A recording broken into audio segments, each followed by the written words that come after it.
I don't mess around, everybody. I'm ready to play some 2-Point Hospital, too. Man, that was fun. I can play that Satisfactory all day long, everybody. That's what's so amazing, that I've played through 30 times, and I feel like that's my favorite playthrough I just did. That's my favorite playthrough, what we just did right there. We did that in 2 days. We built all the way to coal in 2 days, and we have actually everything that you can run right now, other than modular frames, is running. And some of it's running at full capacity, including our reinforced iron plates is running at full capacity. We got 2 other iron nodes right next to us. We found a bunch of the 3 more iron nodes over there, and more limestone and more stuff that we can get going. Now, what I did, everybody, is I took one for the team, is I went in there and I got the DLC, which is right behind me here, right there. A Stitch in Time. So, this is a really fantastic game. I've played it before on stream. Incredibly, incredibly great. A lot of great DLCs for it. You can see all the different DLCs. I have the Eco one. Let's wait. I have the Eco one, and I have the Stitch in Time. So, they sent me a code to check it out, and I was like, oh, that sounds like a cool one. I played 2-Point Hospital in a while. I'm going to go ahead and revisit it and see how it's been doing. And they added a bunch of killer features to 2-Point Hospital, including the ability to copy your rooms so you can make multiple of those same rooms, and also blueprint those rooms so you can actually use them on different hospitals as you go through. Holy mackerel, does that make a huge difference when you're playing through the game. Makes it so much more fun, so it's not so tedious. You're not building the same thing every single time in every single hospital, which is awesome. Look at this cool stuff over here. So what I did is I had to play through the entire game again. I know, I took one for the team there, as in that was really fun. And so I got to the point in which it unlocks the DLC right here. Again, that last DLC, A Stitch in Time. Let me roll over it. There we go. This way. A Stitch in Time. So it says, save patients stranded in time in a medical adventure spanning all of 2-Point's country's history. And so basically what it does is prehistoric, medieval, and futuristic time eras send patients through time portals and treat anoristic ailments. I wrote it down so I could say it here on stream. Now, again, I'm right at the point where that unlocks, where I had to do my main hospital. Holy mackerel. I forgot how much this game scales up. To understand the basic concepts of this game, you really need to play it a lot. You need to get the gist of it. I'm going to tell you all the secrets of how to crush this game, like we were just doing in Satisfactory. We're going to do the same thing in 2-Point Hospital. All right, let's continue where I left off. Now you know the backstory. Now we're ready to get into it. Do you believe you can be born in the wrong time? I've always felt that I belonged in the Middle Ages. I'd have been a baron or a king, or something delightfully dogmatic like that, ruling piously over my people with jagged wit and an iron fist. Oh, how I pine for those glorious darkened days where men lived to the ripe age of 12. There you go. Now, there we go. See, I unlocked the ability.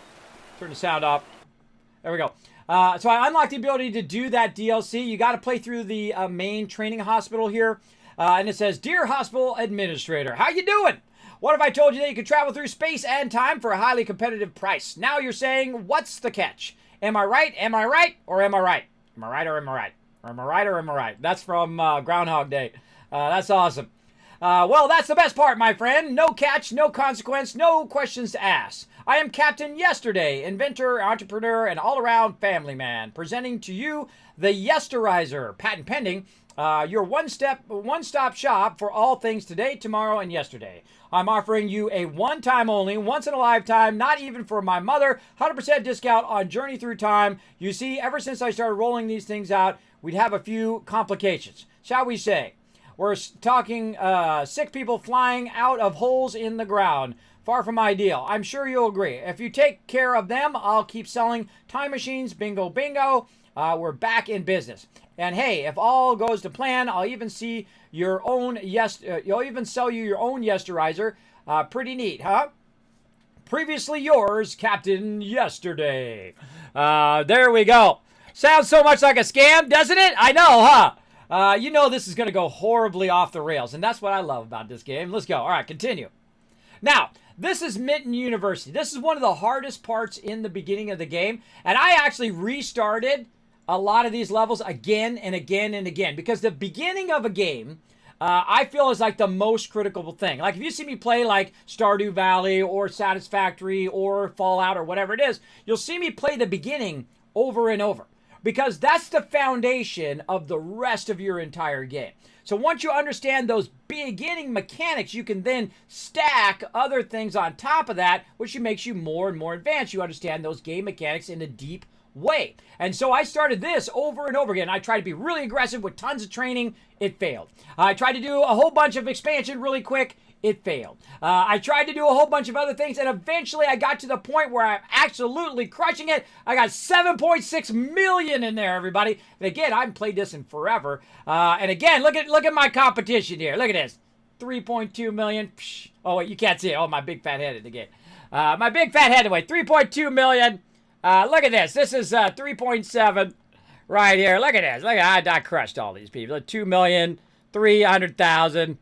Whatnot. Now, this is when the game gets really tough. So let's just take a little peek into my university here, Mitten University, which is where you train all of your doctors and your janitors and all of that stuff. And we'll get into the deeper mechanics of it when we get we check out what's new.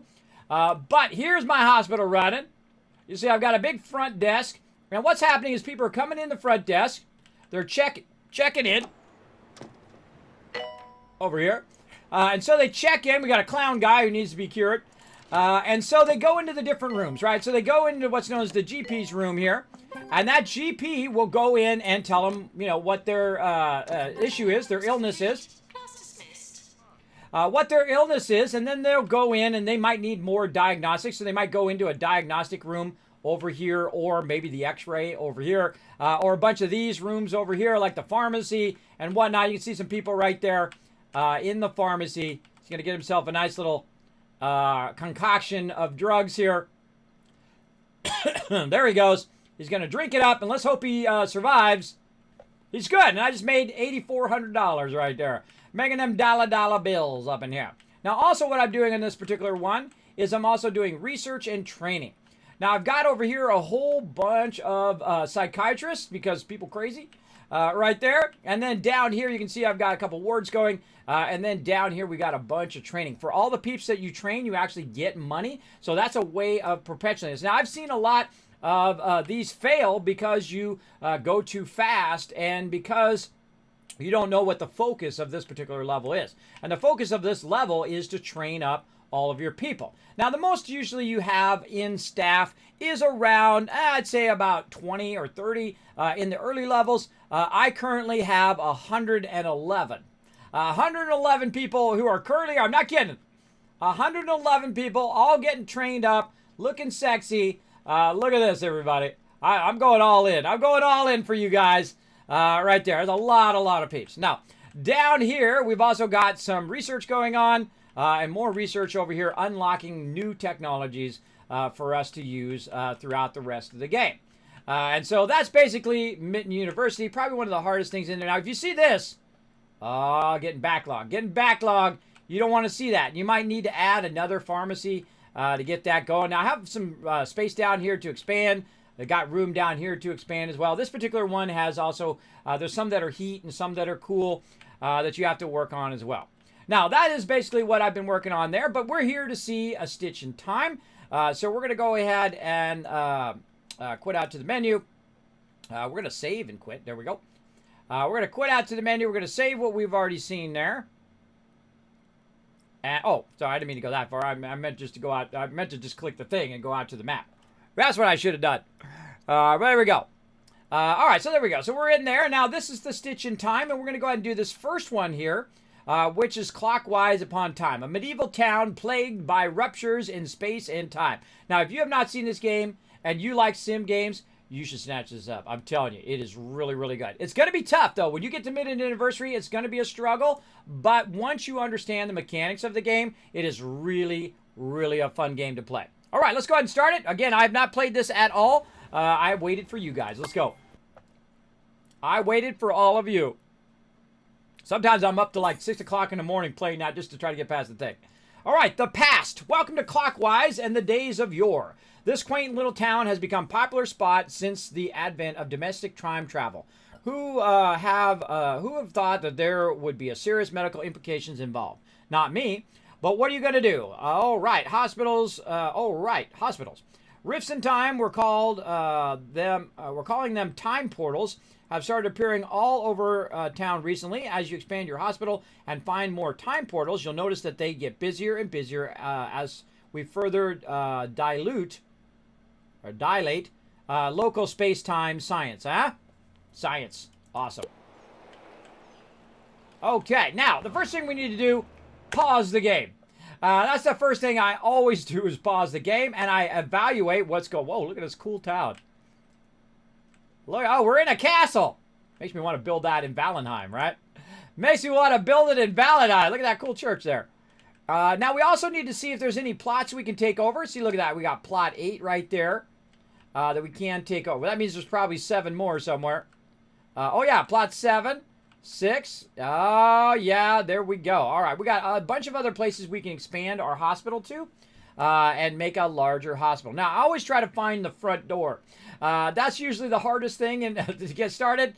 Here's the front door right here. They've already started me off with a little bit of the stuff already. I can see they've got a desk here already started for my receptionist. They've got me a GP's office. Where they're going to diagnose the people. Up here, they've got a research room. They got a time portal over here, it looks like. And they got another GP. So I have 2 GPs, and I have a research room. But I don't know what I'm curing, so I don't want to build anything else until I know, because I only have 120,000 to start. So we don't want to burn our money. Now, I might start again multiple times just to get the tactics of it down to understand how to do it. But we're just going to go ahead and start it up and see how it goes. Don't be afraid to fail, everybody. Failing is part of the journey. It's okay if your whole entire hospital fails. Start again, and then start maybe a little slower. Try to get your money squared away first. Always your money. Now, one of the things that I'm going to check, and I'm going to pause it again.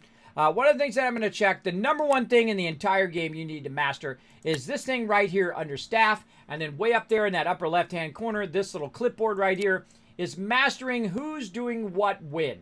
Right, so you've got a couple people here, right? You've got your healer who can help out in the GP's office. They can help out under research and also under the clinic and the lab, because that is the skills that they have. Over here, this person has psychiatry skills as well, so they can help in both general practice and psychiatry. So you need to have a balance of who's doing what with what. It's very, very important. And of course, hiring good people, both in real life, which I have been the manager the entire time I've worked for the last 30 years as a graphic designer, as well as in game. You don't want to have people who are slackers, who don't show up for work on time, who just sit at work and do nothing. You don't want those peeps. Now, we can go in and take a look. Right here, we've got another person here. They've got treatment, they've got ward, and they've got pharmacy skills. So, they're a good all-around person right there. We got an assistant.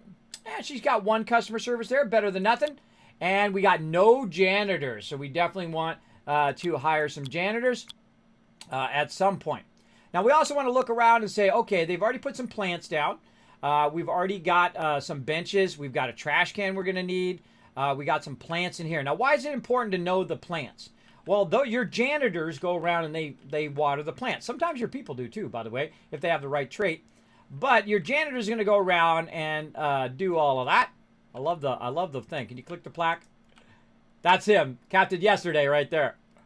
Now, again, I highly recommend this game. It's really, really good. I love Theme Hospital. This reminds me of that game. This is the spiritual successor to Theme Hospital. If you love that game, you're going to love this one. This is what this game is based on. It's based on that game. I know, that's an epic game, wasn't it? So you should grab this up, Crimson Knight. I'm telling you, grab it up. And then once you master the base game, snatch up all the DLC. I'm telling you, your weekends are going to go by like that. And your nights like that. I've been playing this game at nighttime on my Amazon Luna. Really, really fun. And again, I haven't played in a while. I played it when it first came out. Very, very fun game. But you got to understand the tactics. And if you already understand the tactics, by the way, backseat game all you want. Give me some suggestions. Kismet, you should do this. Kismet, you should do that. feel free to go ahead, get it out of your system while we're playing a Learn to Play. Now, we're going to go extended here on the stream because we're going to play this for a little bit, and then we're going to head out for the day, right? We're going to go for a while, though. All right, so we got our staff going. Now, one of the first things you got to master in this game is you got to master who's doing what. This staff thing is the most important thing, I think, in the game. You got to master this because you don't want to have the wrong people in the wrong rooms because they kill people. If you've got a person who doesn't know how to do healing and they're just in the room, a lot of people are going to die because they're not a specialist in that particular thing, right? And if you got somebody who's in the GP office over here, GP and the psychiatry over here healing people in the clinic and stuff, no. You don't want them in there. You got somebody with a healing skill. You want that healing skill to be in there. And again, you'll see more of this as we go along. Some of these things are unlocked by certain rooms and research. We'll get into that as well. And I'll show you how to pick people and all of that. But let's go ahead and first, let's go ahead and get this going and figure out who is our patients. My doctors are just walking around at this point. All right, where's my peeps? Now, sometimes it takes a minute for them to show up. I don't know if I have to do something. I gotta click on something. I don't know. This is my first time playing through the DLC. I feel like they're gonna pop in right over here in this time portal and then run over here. And this is the front. Now, usually I move my desk all the way to the front, so they literally have to stand outside. There we go. We got someone with a frog head. Or a fish head. So reminded not to think about it. Now, me, I would instantly say, nope, nope, nope, nope, nope, no. Now, here's one of the basic tactics to this game. The distance that guy has to walk from over there to here makes a difference. It makes a difference how long they walk from here to there. It's all about your efficiency, just like you're playing Satisfactory. You're thinking about efficiency. The same thing in this game. You want, especially sim games, you want to actually have as much efficiency. There's ain't nobody coming in that front door. I see. I don't see nobody coming in the door right now. Maybe they will in a minute. But right now, guess what, lady? You moving over here. You moving right back here. Bam, right there. Get over there, lady. Get in there. That's where she going. Now watch him turn around and go back. Or that's a dude. That's a dude. Sorry, dude. And so they're going to come out of there. Bam! Right into reception. Oh, he fell asleep. He's got narcolepsy. All right. So now he's got an appointment in the GP's office. So now my GP, apparently this dude, I like the stash, bro. He's going to go into his little office here. And then once he goes in there, the patient will say, oh, okay, I'm ready to go. And that patient's going to go ahead and run into the office, knock on the door, and go in here. Now, also you want to think about their idle animations. In between patients, the doctors will idle, or nurses, they'll idle and they'll do something while they're in there. So give them something to do in the room between patients. There we go. So diagnostic, 54%. So not quite enough. Now, I'm also going to show you another great tip to get you started. I mean, I'm showing you some power tips right here in the very beginning. The staff thing, and then also policy. Now, if you haven't played the game in a while, they have added a lot of great features to the game, including the ability to fast-track a decision. When it hits 90% certain, it's going to automatically send them to the appropriate room to get treated. And that you want to turn on right away. Also, promote staff automatically. I turn that on. And it just does the bare minimum and promotes them because after a while, you have literally hundreds of people that you're managing in the game. And I can't click there and promote every single person because it just takes too long. And I don't have that kind of dime. So I just turn that on. Good. Now I can adjust this, by the way, as well. I can make it 100% is the only time in which they send them for treatment or whatever. It's really 99%. But you get the idea. I'm just going to leave it at 9%. And get it going. Now this dude right here is not certain. We're not 90% certain that that's what he's got. So he's going to walk over here to this room. And you can see now we've got a nurse going in there. And she's going to try and diagnose. Now let's go ahead and look at our nurse and see if she's got some good diagnostic skills right here. So nurses, aha. So she does have a diagnostic skill. She has plus 10% to diagnosis. So she should be pretty good at it. Let's see. Sound check. Did that work? It worked. All right, so now they're going to go to the machine. Now again, notice the distance in which he had to travel. The first thing you should figure out is how long does it take for him to get to A, B, and C. Right? All right. Now what are we at now? He's going to the GP's office. Let's see. How on point are we on him? Oh, we haven't quite hit that threshold yet. More people coming in. And you're going to try to diagnose him. There we go. All right. Plus 10%. Further diagnosis required. And so what is he doing? He's just going to sit there. Why? Someone else coming through the portal. Why is he going to sit there? Because we don't have enough diagnosis stuff to help him diagnose his issue. So he's going to sit there for 229 days and then get very, very ticked if he cannot get diagnosed in that time. So we're going to pause it for a second here. We're going to go ahead and do a little side thing here. So, wow, look at all these units. Holy mackerel, this is going to be an epic battle. Let's get as many as we can under there. Bam. Let's go! It's going to be an epic battle. Oh, it's going to be a boss battle up in here. Let's do it! That's a little side game we play called Stream Raiders. Very fun. Played every 30 minutes or so for a few minutes. We're going to take out this boss like nobody's business. This boss is going to get wrecked. Yep, boss is dead. Rakinus killed the Galite Queen. There we go. And now our team's going to split. One's going to go one side, one's going to go the other. Oh, yeah, these guys are a goner. These guys are a goner. Let me zoom in on the action.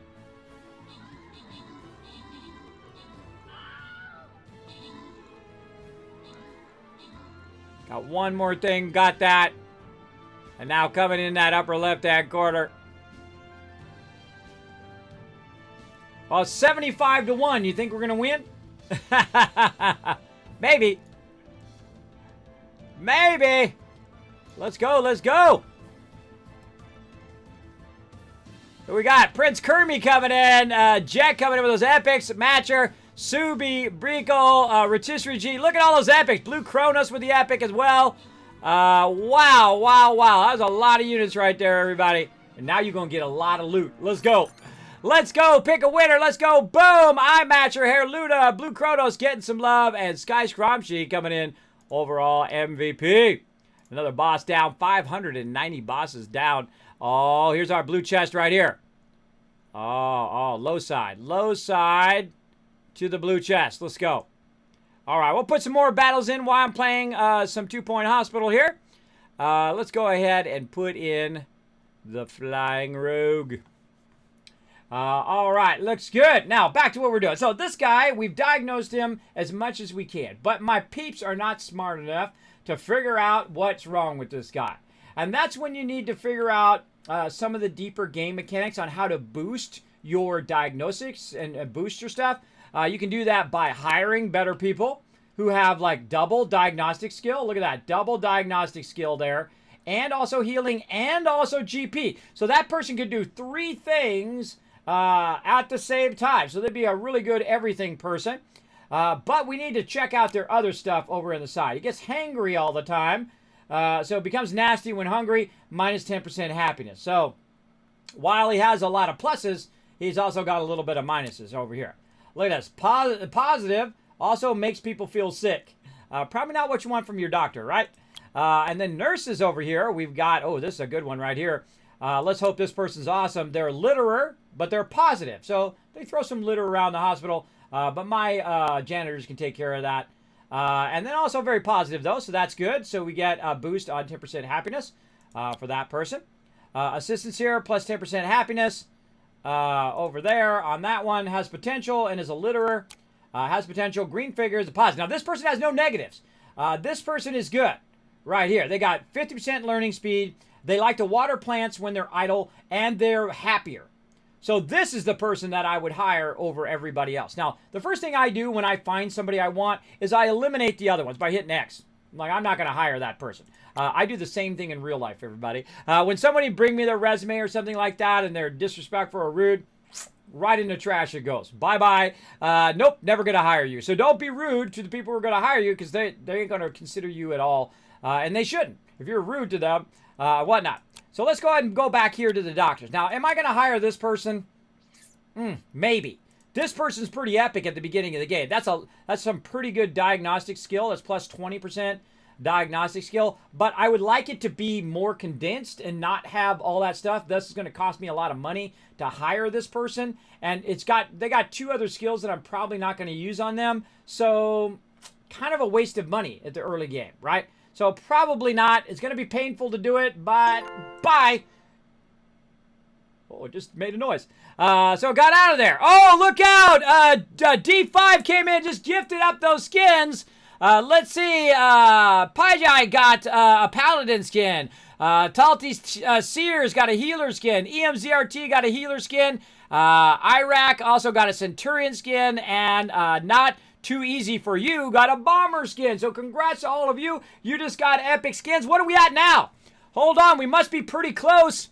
Who's going to be that epic person to push us over the end? We're at 98 now. We need 2 more skins. So if you buy one of the Teamwork Tycoon ones, let me show you right over here.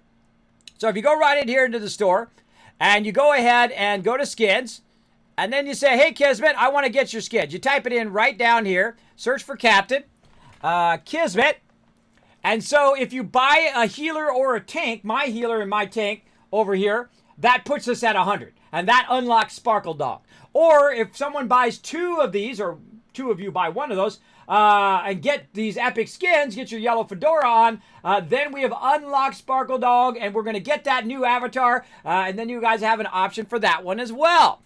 So congrats on that. We're at 98. We just need 2 more peeps, or 1 person to buy either a Norbert healer or a Kismet healer there, or Kismet tank over here.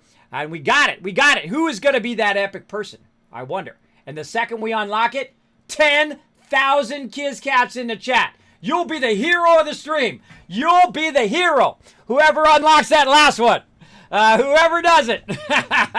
10,000 caps promised to the entire chat if we unlock it. Let's see how it goes. Let's see how it happens here. Now, again, we got some other peeps we want to unlock here in 2 Point Hospital. We'll go back to that.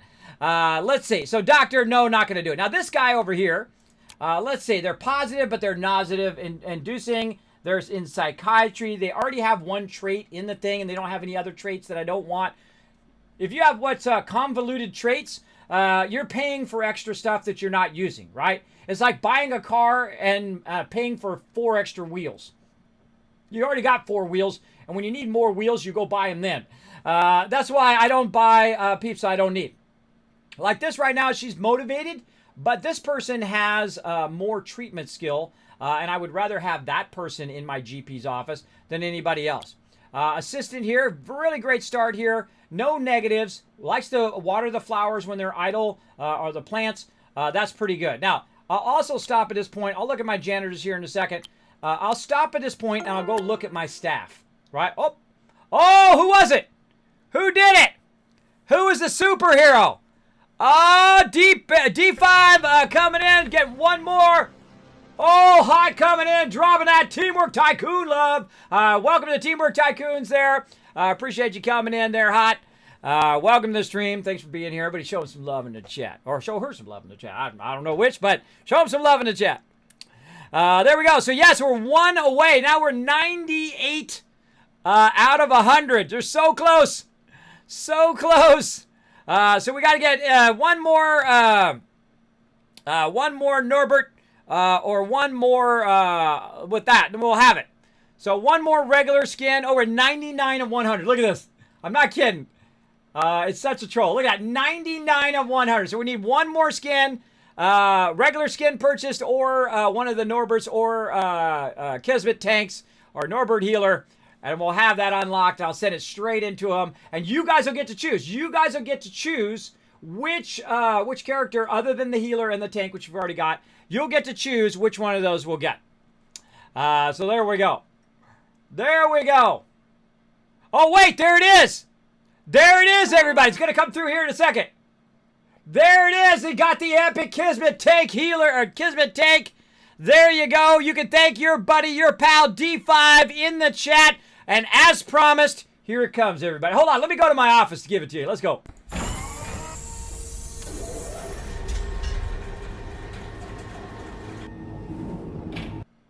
Oh, and it says it. Hold on. Oh, well, we'll go back and we'll show it here in a second. It just said it. It just popped up. All right, here we go. 1,000. Now, you can thank D5 for this. I want to see some hearts and love in the chat for D5. 2,000. 3,000. 4,000. Especially you win the next giveaway, right? 5,000. 6,000. 7. That's a lot of kiss caps. 8,000. You're glad you're in the stream now. 9,000. 10,000 caps. Because guess what? I give away thousands of dollars worth of free stuff here in the stream. You guys have crushed it. You deserve it. We've unlocked another skin, the Sparkle Dog, which are corgis, which you're going to see. You can actually make your own corgis down below the stream, too. Let's go.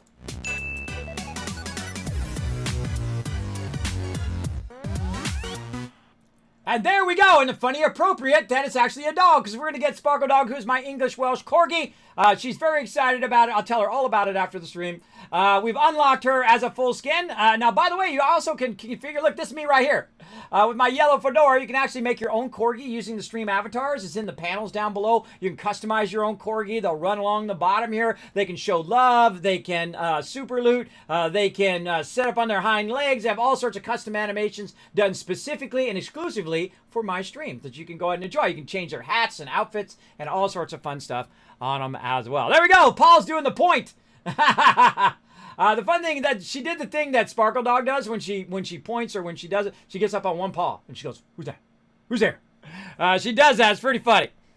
Pretty funny when she does, because you can't point something out or be alerted with being on one paw. You got to on two paws. You got to be up on one paw.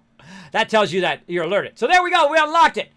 So I will buzz them and say, "Look, we want the Sparkle Dog."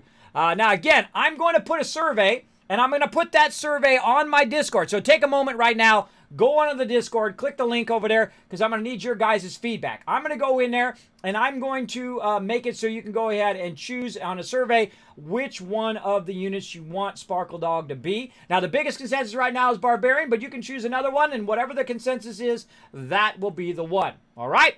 That'll be the one that we do. So awesome. We got that unlocked. And I do a lot of battles up in here, everybody. I do run a lot of battles. Normally, I go into battle mode where we do battles all day long. But right now, trying to finish up a lot of stuff and upgrade the stream, so I can't do the both at the same time. But we'll get back into that. We've already got to tier 40 on this playthrough. Are we on 40? I forget where we're at. Maybe more. Maybe more. 42. Sorry, I stand corrected. Tier 42 when it comes to battles. You could have been getting that loot all this time. Hope you've been joining us all this time. You could have got some serious loot. Now, let's get back to some more 2-Point Hospital Stitch in Time. Let's go. Now, we're going to go ahead and choose our different doctors and who we want. Now, look, more came in. There's more can come in every so many minutes. So you want to clear these guys out that you know you're not going to get, right? So let's see. Gwyneth Cougar. She's hygienic and she has green fingers. These are all the people who are currently in my employ. This person is motivated, entertainer, and cheap, meaning they work for cheap. I'm down for that. Nurses, who we got over here. She's a teacher, so she's real smart, so she learns fast. So awesome. Assistants over here. We've got somebody who has plus 50% service skill, and she's a heartthrob. She's a fast learner, and she's funny. Right now, she's feeling a little cold, and so that means we need to put in some heaters for them as well. Now, here's one of the things you want to do is you want to have backups, because what happens is your employees are going to go on break, and they're going to go into their break room. So while they're on break, someone else is going to fill in for them, or the people just stand there and wait until they come back. So we're going to have to work on all of that. Now, when you're in the moment and you see someone who's really good, I just hire them anyway. I hire them anyway because that's a really good person there. That's 3 positive bonuses there on that person. I'm full on hiring that person. That person's in. They are in. Even though I only got about 120 grand, so you got to be careful. Right here, the GP's office. We click on this person. They're litterer, but they're positive and whatnot. And they have 2 traits that I already want. So they're in. All right, you're a hire. Bam. Now, do I need them? Heck if I know. And then, of course, we got some doctors with here. So we're going to, wait on that. Whatnot. And we got some janitors here, but we're going to need to train the janitors. So I'm not going to choose either of those yet. I'm not going to eliminate them either. I'm going to wait and see who I get in another 21 days and go with that. Now, we just noticed that we need some heat up in here. So let's go ahead and check the temperature of this person right here. Who's our thing? We can say mood, and we say temperature. It's too cold, right? So it's too cold right now. So we need to put a radiator in, and we need to warm this area up. So we're going to go ahead and warm. The first thing I'm going to do is warm up the area, if I can rotate. Warm up the area around this. Let's warm it up over here by the reception and where people are walking. And again, we're just going to go ahead and put this way over here. It's going to collect all of this all the way across. And then say over here. Now, this one's already got it in that room there. This one does not. So let's put that in the room. Oh, a little hot there now.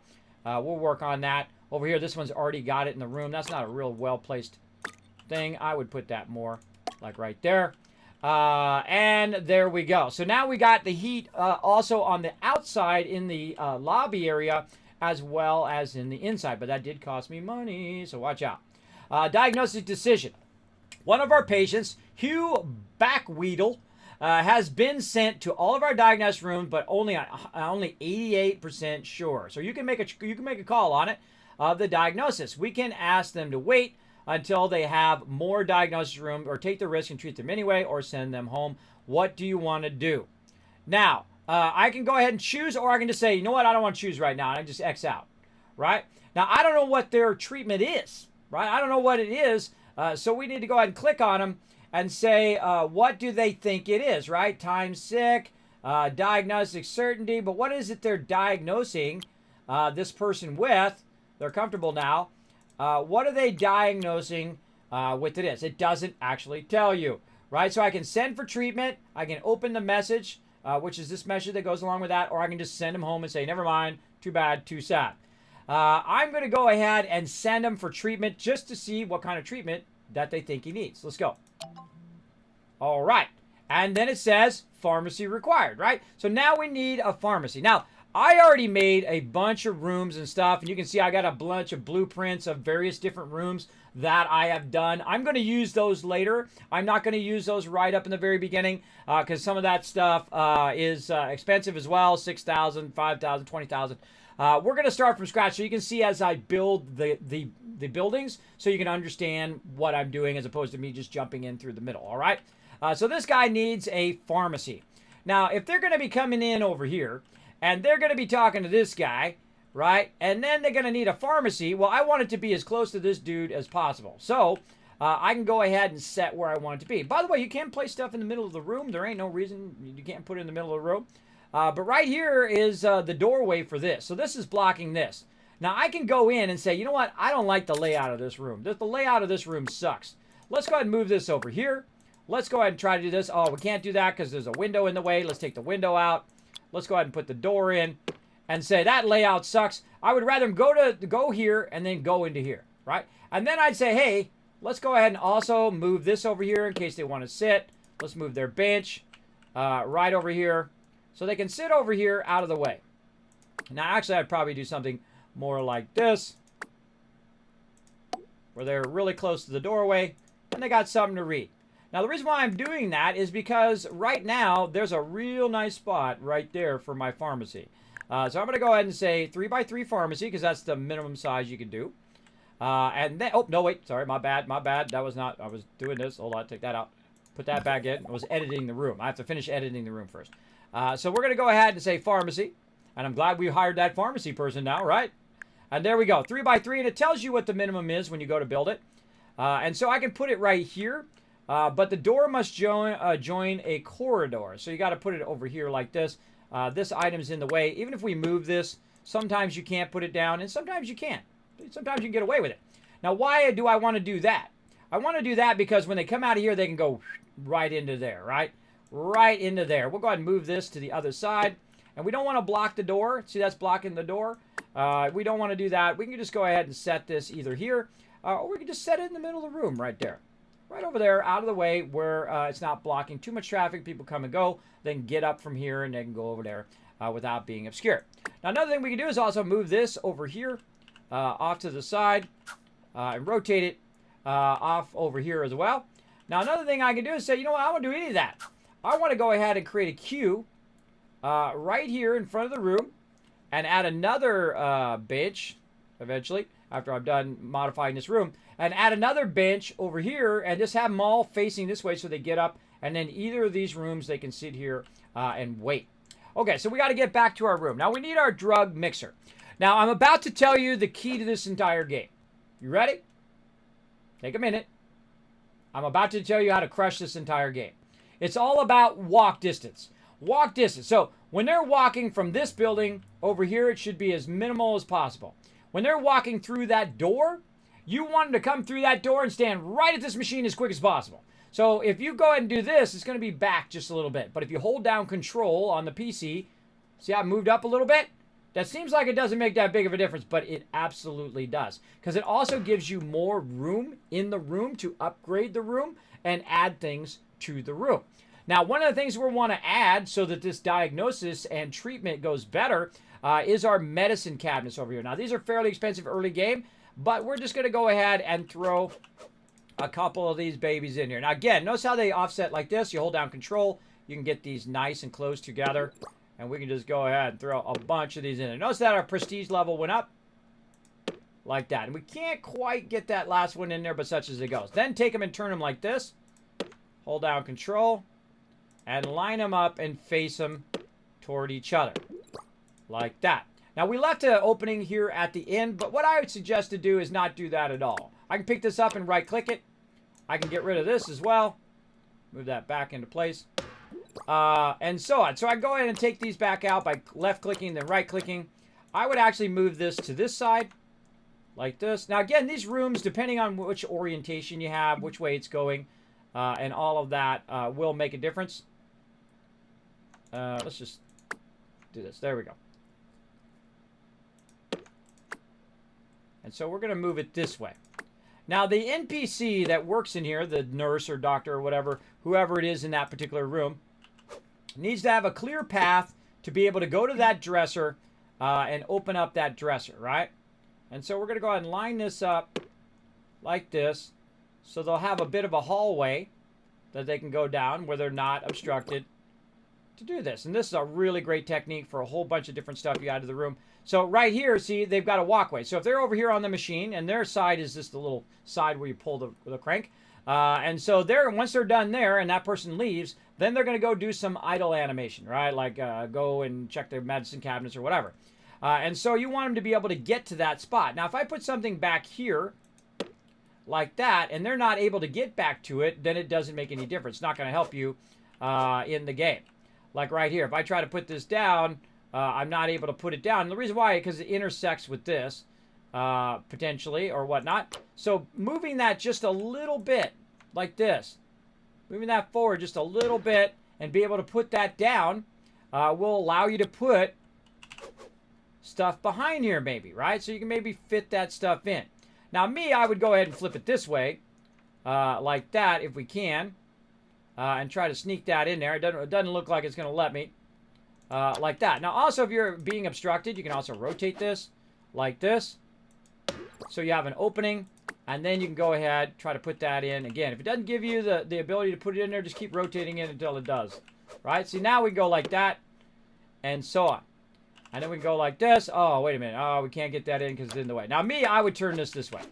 I would turn it this way, hold down control, get it as close as you possibly can to right over here. Now, see, look. The room's not wide enough to have that there. So click that, take it out, drug mixer in, rotate this around.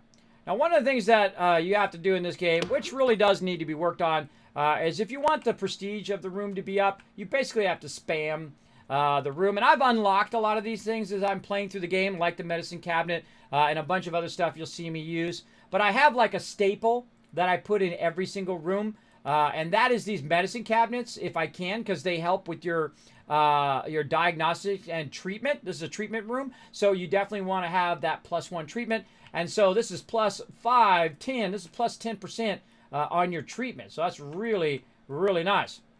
Now, before I put anything else in, I'm going to go ahead and work on those staples that I put in every single room. If you have a machine, you need to have a fire extinguisher right by the door, all right? Fire extinguisher right by the door. Another good one, while they're idle, they'll go ahead and go over here and sanitize their hands. So let's put that in there as well. But oh, look what happened. Look what happened. All of our other stuff got knocked out, right? Because the hand sanitizer is blocking. What about if we put the hand sanitizer back here in the corner, if we can? Oh, it doesn't let me quite do it. Let's take this out. Hold down control. Oh, there we go. We get that hand sanitizer back there in the corner, and then it lets you have all of these without being obstructed. So again, that's what it's all about, everybody. Trying to reduce those obstructions and bring up the quality of your room, allow your peeps to do stuff in the room. Now I'm going to go ahead and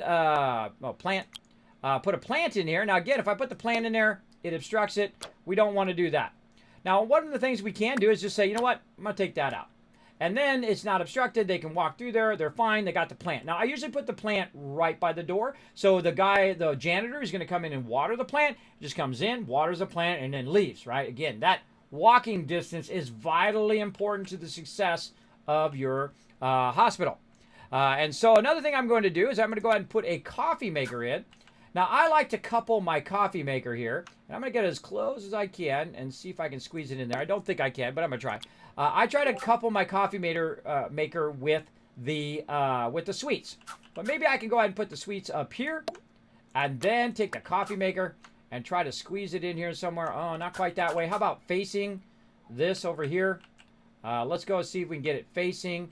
Maybe down here in the corner. And then we can take it and make this facing this. Oh, man, not quite. Maybe just leave this over here. Like this. And then leave that there. And then when the person's idle, they'll walk over here, get some coffee, get some food. They have the ability to put out fires. Your janitors do. You have a nice plant, which is boosting the happiness of the people in here. And you have a hand sanitizer and a bunch of diagnostic tools. So yeah, that's kind of my staple of stuff that I put in rooms, including the fire extinguisher, the hand sanitizer, and of course as many of these as you can squeeze in there, right? As many of those as you can. Now again, you can put them back to back, which works really well on those as well. I could actually turn them around the other way and then put them back to back, but you get about the same. So we'll just have it where it's just one. And that's about it. That's about it for that room. Now, we've got a bit of a problem here because it is saying, hey, I can't do the door. Is it because my fire extinguisher? No. I'm just going to go ahead and click the door, move the door a little bit, see if it snaps in. Oh, it says corridor again. All right, hold on. Let's take this out. Let's take this out. It was working just a second ago, or maybe it wasn't. Let's go ahead and put it over here. Like this. And we're going to hold down control. See if we can get it going. Oh, yeah, it's just not working. Again, if it doesn't work, just improvise. Change it like that. Rotate it. Drug mixer back in. Again, it's going to be offset a little bit more. Drug mixer in. Now, I also put this... you can also offset it a little bit so it has more room on the sides to get around the sides of it. But you're trying to make it where it's not blocking your stuff back here. And so when I put that down, see, this is now blocked because of this doorway. This is one of those things that you are going to fool with for hours and hours and hours trying to get this just the right way. Now, here's what we're going to do. We're going to take all this back out again. Now, again, I haven't spent the money yet, and if you do spend the money and decide you don't want it, you can sell the whole entire room, get all your money back. Let's go ahead and change this. Let's go ahead and do it this way. All right, so we're going to go ahead and do it this way. Now, again, I'm showing you the secret of the entire game. We'll go ahead and do it that way. We'll take our hand sanitizer, and we'll move it over here real quick. We'll go ahead and grab our extinguisher, and we'll put that right there. And we're going to bring our hand sanitizer as close as we can over there. We're going to go ahead and put this. Oh, we'll put our plant there. Good place for our plant right there next to it. Now, why do I want my stuff over here and not back here in the corner? Well, the reason why is this person's going to walk from right there to here and then back again. And so they're going to be going the minimum amount of distance between the machine that they're using and the stuff that they might idle and do.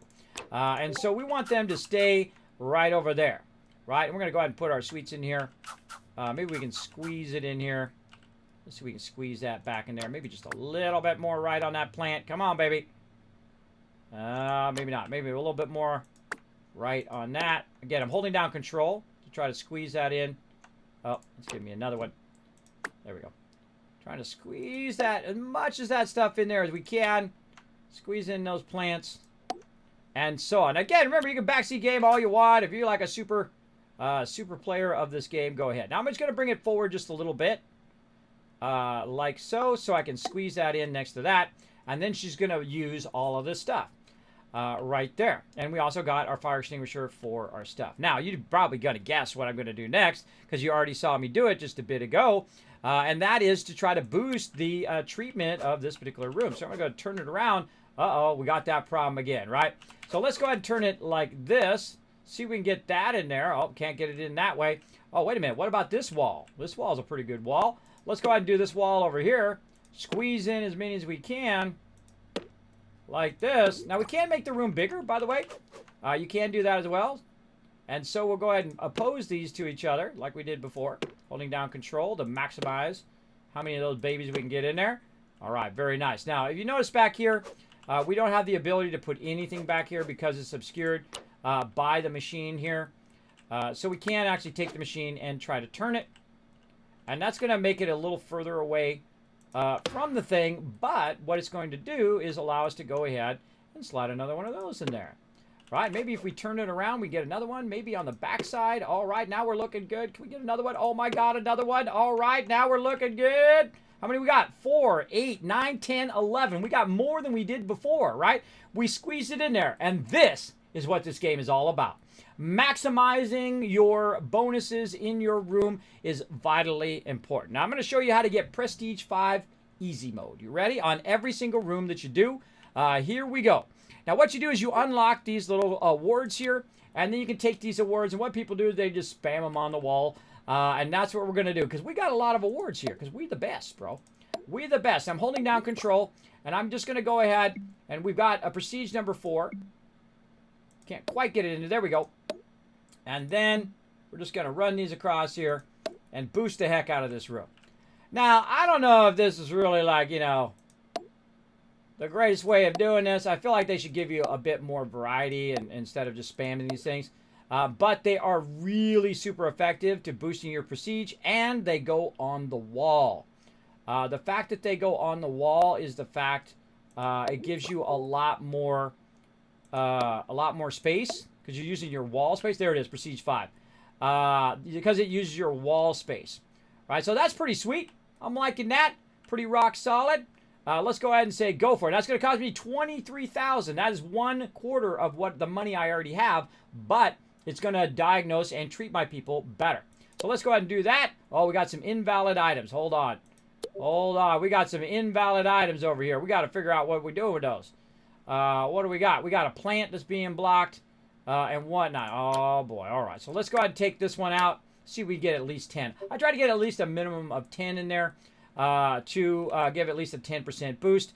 I think that's pretty good. Now, again, you could rearrange it 1,000 different ways and probably find an even more optimum way of doing it. I'm just showing you how to do it. I actually have some pre-done ones that we'll do later on as well because you can blueprint this stuff now, and it's such an amazing, amazing feature. Absolutely. All right, so let's go ahead and do that. It's going to be $22,000 now with that out.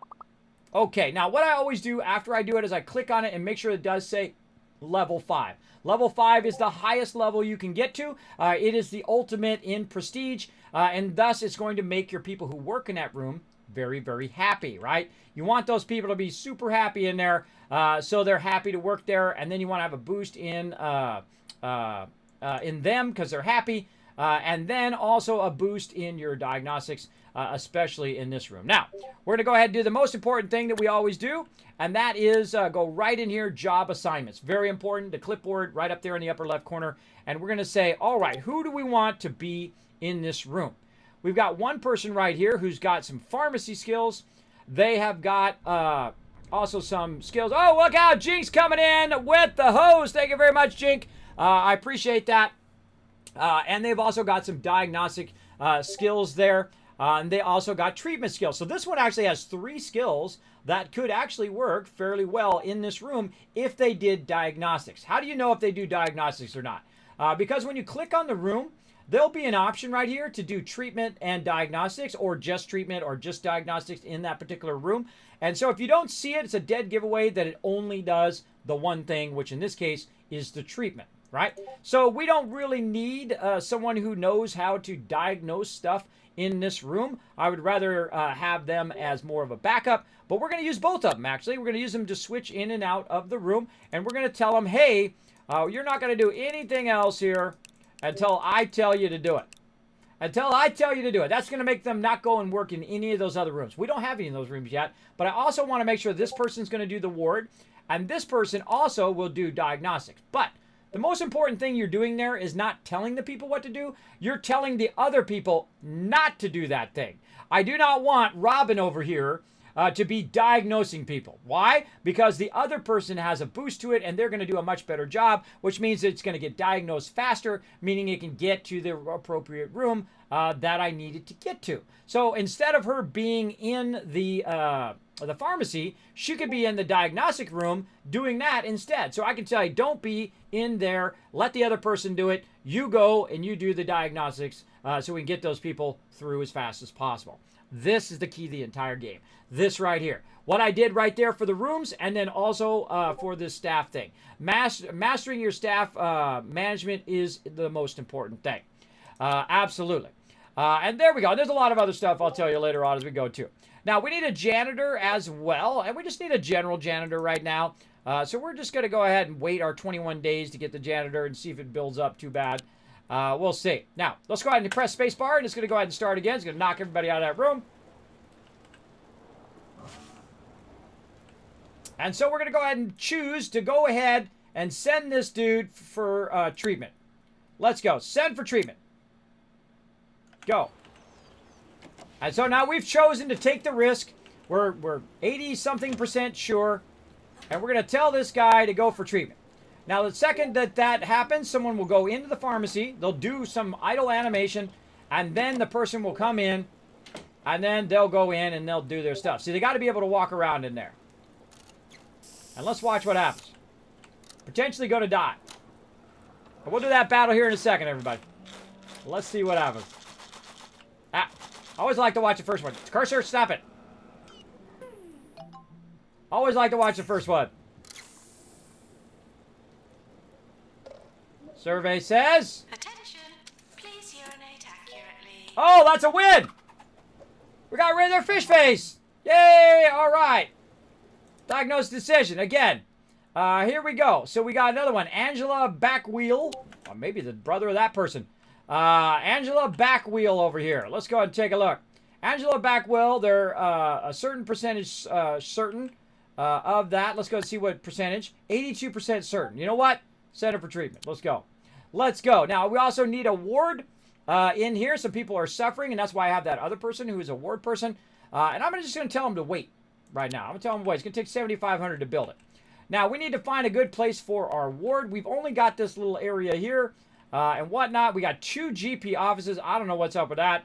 I don't know why we need 2 GP offices in the very beginning. Do we really going to have that many people? Seriously doubt it. So guess what? Give me that money back. Boom.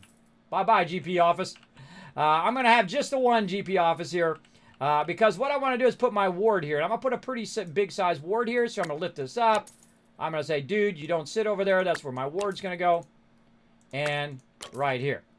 Now, I actually, by the way, I've actually watched in the past videos of people making stuff. And some of the things are inspired by those people. I'm sorry, I don't remember their names. But some of these things that I made in the past were inspired by some of those videos that I saw. Very rarely do I watch videos, or very rarely do I want to know anything about the game. Unless I'm just doing a learn to play. Then it's okay. You can just tell me all you want. You can backseat game all you want today while we're doing this learn to play.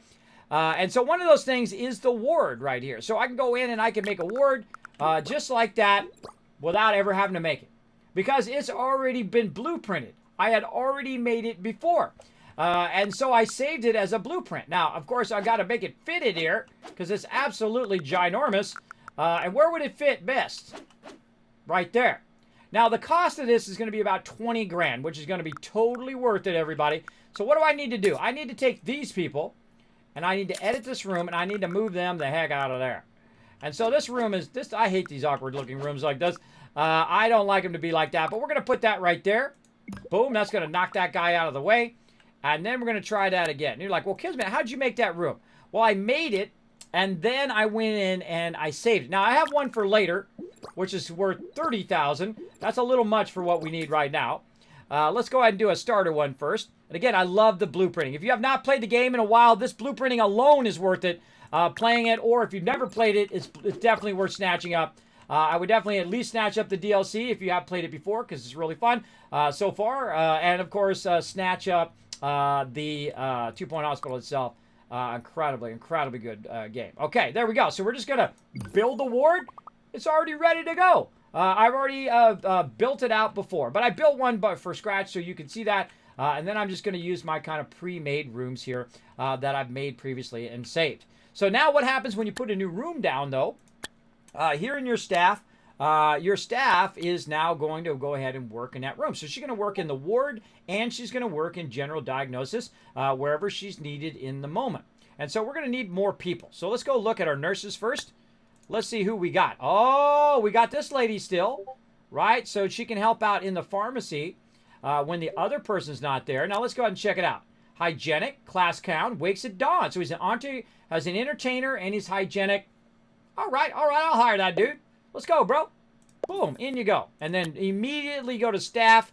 Tell him exactly what this guy's going to do so he knows what he's going to do. He's going to do one thing and one thing only. He's going to work in that pharmacy. That's what he's going to be doing. And then he's going to be the backup for this other person because the pharmacy is going to get real busy because we obviously know that some of the illnesses are going to be in the pharmacy. So we want to double up on that pharmacy right away, get it going. Doctors over here, how we looking? I don't like this GP and psychiatry mixed together. I would rather find a better doctor. Even to the point of firing that doctor, by the way. I would fire that doctor if they're too convoluted in their traits because it does affect your game later. Got 6 more days until we get our janitor. Let's go ahead and get it going on. All right. Now, let's go ahead and also double check that they're not freezing to death. A little hot there. Put this one back here in the corner. Let's go ahead and put this one over here. Let's take this one out. Can we get away with taking this one out? Let's find out. Maybe put this right there. Maybe we can get away with taking this one out. I'm always maximizing my my cost. Put it a little bit further in the corner. There we go. Maximizing my cost and maximizing the heat in here when it's a cold area. What if I can put this back here in the corner? Nope. Nope, nope, nope. Let's do it like this. There we go. All right, so now we have one GP's office. We have one pharmacy. We have a diagnosis and then the ward over here. Now, why did I put them in that specific order?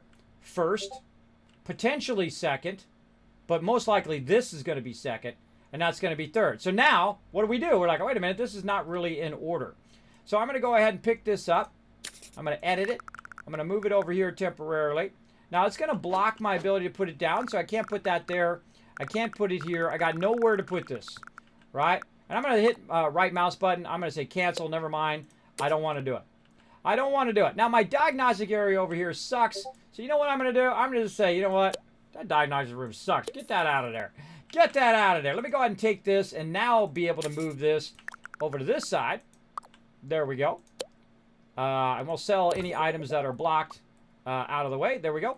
And then on this side, I've already got a pre-done room that I've done before for diagnosis. And I got a 5-star here. And I also got a right door, right? A right door is so that if you can't put it down, it's blocked, then you can go ahead and use a alternate left or right door or center door.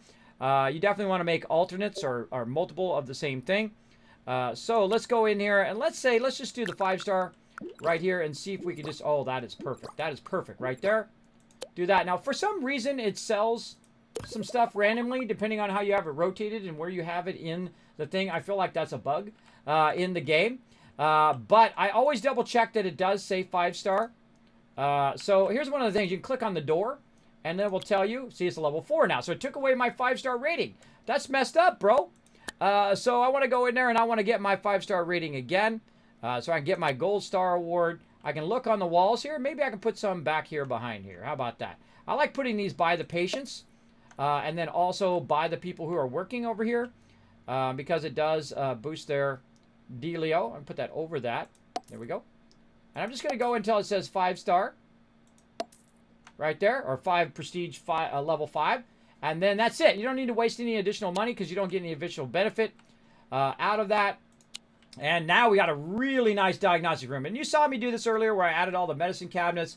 I've added all of the stuff around there to get it to 5-star. I've got it really close to the entrance so they can get the thing in case it catches fire. The mobs, the NPCs, or the sick people can immediately come in the room, get on the thing, and then be diagnosed as quickly as possible. All right, so now we're going. Now, one last room to go, right? This room sucks. This room's got to go. Bye-bye, sucky room. You're out of there. In fact, you're in a sucky position, too. Let me go ahead and take that out of there, and then I'm going to go ahead and now replace that room straight away. Now, I'm taking a big risk here because I'm using up all of my money, but in the long run, it's going to help out because it's going to diagnose just that much faster. Look at that GP room. Isn't that nice? It's a 5-star right there. Let's go ahead and drop that GP room in there. Boom. Again, to come right in the door, bam, into the chair. As short a distance as possible. We've got the 5-star going on, so our person's going to be happy in there. People who come in there are going to be impressed with the beautifulness of my thing, and it's going to boost every single thing that we do, including their happiness, which boosts everything. Now, before we start that back up again, let's go ahead. Thank you for being patient, everybody. Let's go ahead and catch up on chat while we do this battle. Again, sometimes I'm talking about stuff and I get all into it. Let me catch up on chat. Thank you, Jinx, for coming in. Jinx was going to lead us to Valhalla, but he got stuck being poor, having to go to work. That's the way it goes, Jinx. That's the way it's going to work. That's the way it goes. Yeah, man, I've been playing lots of Valheim. That is a fun game. Incredibly good. Incredibly fantastical. Bring that down just a little bit. All right, let's get him. Blow him up. Pew, pew, pew, pew. Grab him. How we doing? 99 to 59. I think we might got this. We might got this. Just throwing it out there. Get him.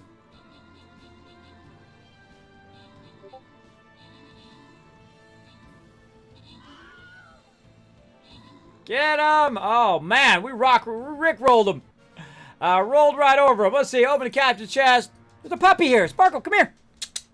Come here, Sparkle. Look who it is. There's a puppy. Hello, pretty girl. Come here, you little fuzzy. You want to say hello to everybody on the stream? You big fuzzy. Here she is, the Sparkle Dog. She's going to get her own Stream Raiders battle unit. Sup, noobs? Let's see some super leets in the chat, everybody. My wonderful puppy, the Sparkle Dog. Who loves you? Who loves you? Daddy loves you. That's who loves you. Why's your tummy all wet? Is it raining? Is it raining out there? You're a wet dog. You smell like a wet dog. I know. Your paws are all wet. Oh, I know. I love you, too. I love you, little puppy. Hold on. Let me put her down. She come to say hello. Gotta say hello to your puppies.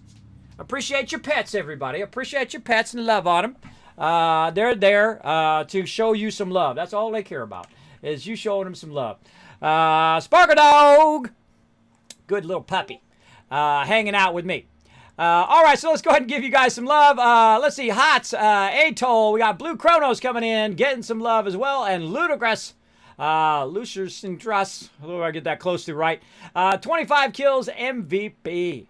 Let's go, baby. Let's go. Where are we going? Low side. Low side. Let's go. Let's get that loot. Let's get that loot, everybody. What do we got? 2-star. Let's get that archer in there. That's one thoroughly. What was that? Hold on. I got to see what that was in the chat. That's one thoroughly underwhelmed pooch. Well, you know, you guys are all noobs compared to her. You know, if you're playing some games, you're playing some first player, like some Call of Duty or some Battlegrounds or whatever, and all of a sudden you get sniped out of nowhere. That was Sparkle Dog. That was Sparkle Dog. She is the legendary gamer dog. She snipes you out of nowhere, everybody. Look out. You're like, God, where I got hit from? That's Sparkle Dog. So, you know, she can't hang around with us noobs too much. You know, we don't hurt her rep, you know. No, that's how it goes. All right, everybody, let's get back to it over here. I hope you enjoyed a second interlude of the Sparkle Dog. Let's get into it. Bam! All right, now we got our stuff rocking. Now, this guy's going to not only be able to diagnose, but also treat faster. So he's going to diagnose at a higher level now because we've added all of these things. This is the key to the game. You add these suckers, right? So when he diagnoses, he might get 100% right away, right? So he doesn't have to go to another room. He doesn't have to go and scan and all that stuff. Plus 54% there. That was pretty good. We were getting 36% before. So there's 54% there. And now we've got our diagnostic room over here where we can get somebody in there to scan and do all of that. There's $8 grand right there. We got that one going. And now what we want to see is we want to see ourselves making a profit. Right now we're minus 7,000. But we're going to see very quickly that we're going to start making a profit. Now to make that profit, we got to run these people through here as quick as we can, right? We got to get them diagnosed. We got to get them into the treatment room. And we got to get them out of the hospital. That's what we're going to do. So let's do it. Let's go ahead and hire more people to get that going on. Now we got another janitor. There we go. So this janitor actually has some traits already, so I don't have to train them. And they don't have any negatives. They're funny, so boom, they're my janitor right there. Bam, you're in. You're in like a Donkey Kong. Or whatever. And right here we got, what do we got here? We got stamina, we got teaching, we got customer skills. All of that is completely useless. I'm not hiring you. You're convoluted. You're out. Oh, double ward, but wow, look at that, 36,000. And also they got the injection skills there, and diagnostic, and pharmacy. That's an expensive pill to swallow, but totally worth it because of the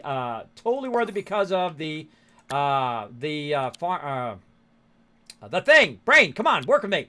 The ward. Totally worth it because of the ward. So I'm going to turn everything else off except for the ward. Then I'm going to go to the ward. I'm going to click on the ward because we're going to get a lot of ward patients. I find the ward is probably your most important thing in your, the thing that makes you the most money and the most people show up in the ward typically in the beginning. Now, I have not played this level, so I don't know. Maybe it's different in this particular level. But I'm going to say add another nurse over here on the right-hand side up there. That's how you add an extra nurse. Now, I know exactly which nurse I want in there. So I'm actually going to also drag her in there. And when I drag her in there, guess what it does? It actually adds her name to the thing over here. So this is the main person, her, and then this person right here is going to be the optional person, right? So we're going to go ahead and have both those people in there so they can keep that ward rocking. Now, what else we need to do? Now, again, this is some upfront costs. They're going to cost you a lot of upfront costs to get this going. Holy mackerel, look at all those skills. I don't need nothing for 48,000. Sorry, bro. You're too convoluted. You're out of there. What do we got over here? We've got psychiatry. Ugh. Positive but nauseative. You know what? I'm going to take a mulligan on that one. And the second I get rid of her is the second I'm going to need her, by the way. The second I close out of them is the second they do the thing. Has potential. All right. I'm going to get you too because you got potential. And I'm going to train you up here in a minute. Now, I've got a little bit of cash here, so I'm going to go ahead and look for our upgrades. This is 60 grand here for plot 2. Where's plot 1? Requires plot 2. That's plot 6. Where's plot 1 at? Plot 4. I think this is plot 1. Plot 8. Nope. Okay, plot 1. Where are you hiding? Plot 7. This one. Plot 6. They're hiding it, everybody. They're hiding it. This one. Plot 5. None of these. Oh, wait. When it highlights them all. Plot 6. 3. Getting close now. Nope. Plot 8. 4.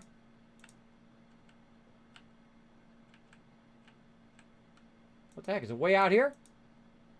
This is 7. 6. 6. What's this number? This is 5. So 5, 6, 7. So this should be 3. Okay. This is 3. This is 8. Okay, so that's 7, 8. This is 3. Where is 2 and 1? This is like a mystery. Plot 8. I can just roll over it too.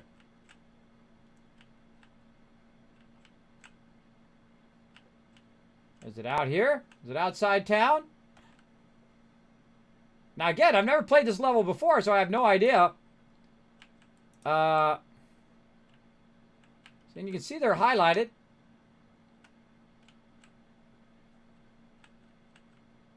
I'm just not seeing it.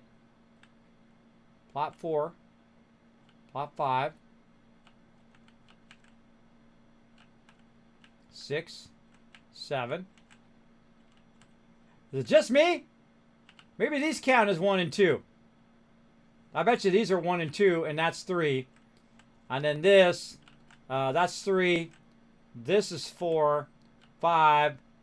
This is 6, 7, and then 8. So this is actually probably the next one we need to buy. We need 45 grand. I'm just trying to figure out which one I need to buy next. I need that one. It's 45 grand. All right. And then this ward's pretty big in here right now. So that's going to suck up a lot of our room. But we do what we got to do. Let's go. Let's make some money first. Let's make some dollar bills. Now, we got some people backlogged in there. We can see that a queue starts up. You roll over the room, it will actually tell you who's queued for that room, those 2 people. But if it doesn't hit 6, I'm fine. That's plus 60% diagnosis on that one. You see that? Nice. Now, I find that 90% of the time while I'm playing this game, I'm in this menu right here, hiring people. Well, I can also hit all and see all the people who are up. So we're going to let that run a bit. And we got to make some money first. We got to make a profit, right? We're losing 7 grand right now. Now, I'm all about the profit. That's how I play games. For sure, for sure. Can I buy the one with the statue? Doesn't look like I can. Doesn't let me buy this one. Oh, it does. There it is. You can backseat game all you want this time, by the way. Yeah, it's right there. I thought that was plot number 2 and then number 3. So, yeah, I was right. I was right. Yeah, it's just the one on the other side of the statue there. So, very, very nice. That's one under the thoroughbred. Yeah. Not easy being a streamer. It's not. All right, so here we go. So now we're getting 60% diagnostic instead of 30%. Uh-oh. We lost a patient, though. Every time a patient dies, your rep goes down. Every time you succeed, it goes up. So you want more ups than downs. Now, what's going to happen is he's going to turn into a ghost. Why? Because I don't have a ghost guy. That's exactly what's going to happen. It happens every time. Oh, I guess not. I guess we got lucky on that one. All right, so we're getting some diagnosis going on up in here. And so they're going here, they're getting diagnosed, then they go sit down, and they go here. And then they get diagnosed some more, and she's going to go over there, use the thing. He's going to get on the bed. She's going to talk to him. See, she's already over there, too. While she's doing that idle animation, she's already over there to help the patient, which is why I put it there in the first place. And there we go. So now 30% diagnosis. Let's see, what is he at? I think he's good. And then he's going to probably end up walking over here to the pharmacy. Dude's over here. Look how close he is to the machine, too. You want to keep him close to the machine. So when dude shows up at the door, and he's watering the plants and looking at the plants, boom, he's ready to go. That all makes a difference. It makes a huge difference in your game. And so, wait, we're making some money, everybody. We're making some dollar bills. Let's see. I see the profit. Oh, we're still 9,000 down. Let's try to make some profit here a little bit. Our expenses are 27,000. Our revenue is 17,000. Now, I'm going to speed up a little bit, or this is going to take a really, really long time. So I'm going to go ahead and speed this up. Boom. We're going to make some dollar bills. And let's see if we can get that profit to go up. There it is. All right, we already made a profit of $5,000 right there in what we're doing. And so we got lots of peeps ready to go. Now, I feel like I could probably use another pharmacy over here as well. But we don't have much room. That guy's a bit cold. Why are you cold in there? Do I not have a... Oh, my thing's missing. My thing's missing in there. Hold on. We get some items. We don't want them to be cold in there. If I see a cold thing, then I'm like, I'm on it. Get on it. See, we squeeze that in there. Nope, nope, nope. How about right here? Yeah, right there, brah. Right there, brah. Get in there. Get in there, you. There we go. All right, that room is a cold room. How about over here? He's got his. Yep. Over here? Yep, enough for them all. I feel like I might want to do 2 of those. We don't want it to be too hot. If they complain about it being cold, then I'll add it in. All right, there we go. We don't want our peeps to be cold. Oh, it failed. Another treatment failed. And you're going to fail a lot in the beginning because your people are just not that good at treating patients. And so you're going to be bumming. Now, right away, I would go ahead and look. This is only 30 grand. And so, again, remember, you can backseat the game all you want. You can tell me all your special tricks and tips and whatever in this game. Feel free to go ahead. I have played it extensively, but you're welcome to go ahead and tell me. Let's go ahead and buy this hospital spot. Players are reminded to stay hydrated. Over here. Now, again, there's so much we could do with this place. A few more plants, a nice picture, or perhaps maybe challenge hospital attractiveness 70%. Now, a lot of times in the beginning, I will just ignore that. I don't even know what my hospital's rate is right now. I can go ahead and take a look. Let's see. Where the heck is that? It's in here somewhere. Overview. Let's see. Finance, awards, leaderboards, hospital value. Look at this. Whew, man, there's people getting it done. Let's see. What else? Profit loss. Cash value 79. Profit factor. Physical assets. Outstanding loans 0. I know it says it somewhere. I never look at it ever. I just keep going in and adjusting it. Household temper, the thermal comfort, attractiveness. Oh, there it is, 61%. I knew it was in there somewhere. So I'm at 61%. So all I need is about 9% more attractiveness. I think that's pretty close. I think we could probably get that done. In fact, here's what I'll do. I'll just pause the game and make it. I'll just make it that way. How can I improve the attractiveness of my hospital? Well, I can add cool stuff. Like you can go in and you can add some posters in here. Let's go ahead and say a lighthead poster. We'll put that in. We'll go ahead and put in autonomy poster. Though this right here is better in other rooms. And that costs, $100. So I say, oh, you know what? Change my mind. Change my mind. And if you roll over that, it actually does bonus to training speed. So we'll come back to that. Increase hospital attractiveness and room prestige. So let's go ahead and put that out there. I like that. Again, we don't need to spam a bunch of gold star awards out there. We got a trophy case, which also makes our hospital look nicer. Now let's see what just those 3 things have done to the overview of our thing here, our attractiveness. Now it's 61% right now. I'm gonna go ahead and start it. Start it. There we go. And we got to let it run for a minute. Right, let it run for a minute so that attractiveness kicks in. And see, look, they actually go over and they look at the posters, which I think is cool. Bunch of idle animation. Now, let's go ahead and check it again. Overview. And let's see if it's gone up at all. What are we at? We're at 61% still. Right, now this is the attractiveness by your staff, right? Your staff's going to say how attractive your particular location is. And what I do is I typically will go in and put in plants and things like that. Those are a great booster, but what the problem is you got to water those plants, right? Now look at this. See this green circle? That's what's telling you where your attractiveness is, or this green edge. And so I'm going to go ahead and put a plant right there. And see how it added that? And then I'm going to go ahead and put a plant here. Let's put one over here. Now this is going to add more work for my janitors, but screw them. They're on the payroll. They can do something when they're idle. And then do that. And then over here on this side, we're going to put one off to the side here. Don't put it in your walkways. Keep a kind of a lane on both sides, I find. And there, roughly. And again, you can, min-max these if you want the maximum distance or minimum distance or whatever. I just put them where I feel is an appropriate place where I would really put them. Like right there or right there. And then one here in the corner. Oh, one here in the corner. Like that. And now, let's go look again. Let's go look again in our overview. Let's go ahead and look in our staff. Let's roll over. We're 61% still. Let's turn it on. Now again, we don't have to start this until we want. What do we need? Oh, we need a deluxe clinic. I'm going to tell them to wait here, but I can cancel out of that for a second. And let's just wait for a minute and say, okay, how about now? It's having 0 effect on there, right? So it will affect it over time. And so now we got this over here with another portal over here, by the way.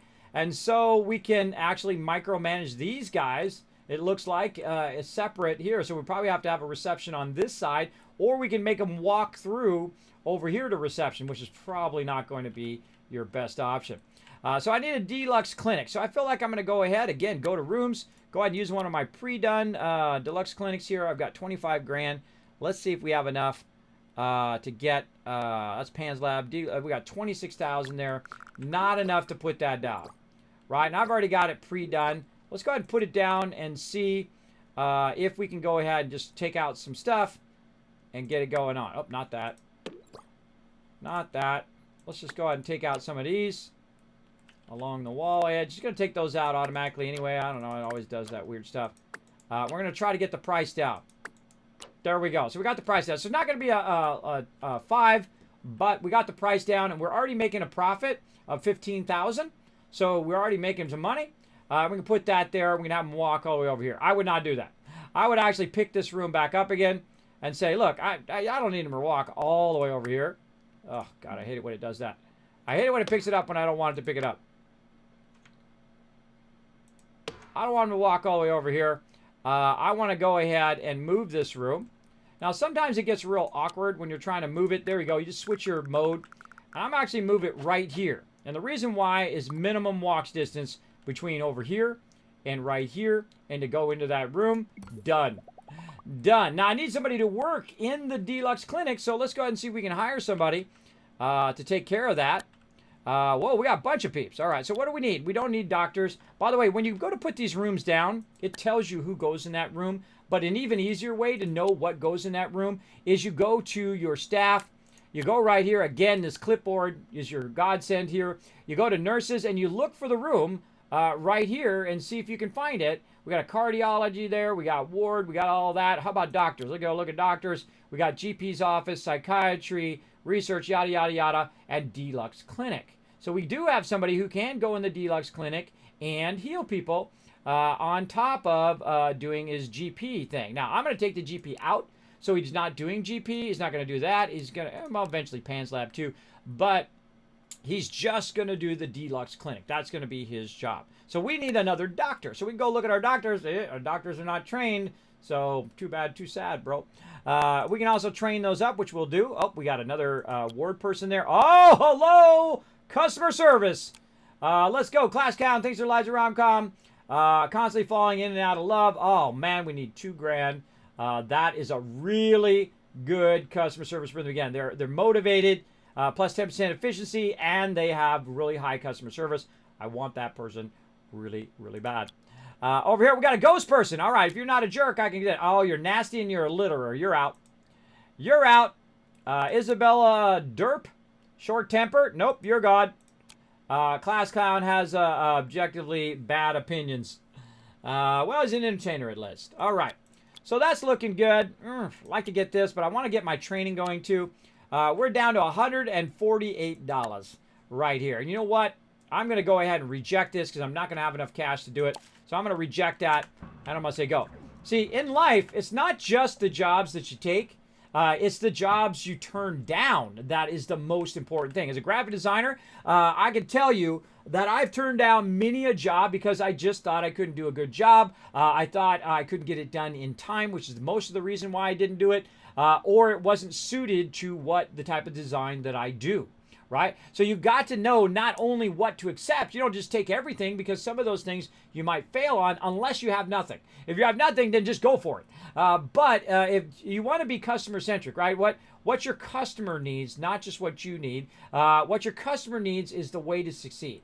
Right? And once they know that about you, they will be so loyal to you. I've still have people 30 years ago who I did designs for who are still contacting me today to do designs for them. I say, no, I don't do design for people anymore. Now I'm an entertainer on Twitch. It's what I do. I got to focus on one thing. I'm only one person. I can only do so much, right? I can only do so much. So there we go. Hey, what's up, Bobo? Thanks for coming in, hanging out. Appreciate everybody coming in. We're playing 2 Point Hospital, A Stitch in Time. We're going to run over on the stream for sure. Big time. Let's keep playing. This is so fun, this game. Okay, so now we got our deluxe clinic in there. We told our person to go be the deluxe person. There they go. Into there. Now, I've got a bit of a problem here with my staffing.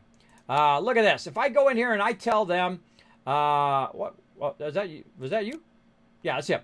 If I go in there and I tell the person who is doing the GP's office to go over here and do the deluxe clinic, then I got nobody in the GP's office, right?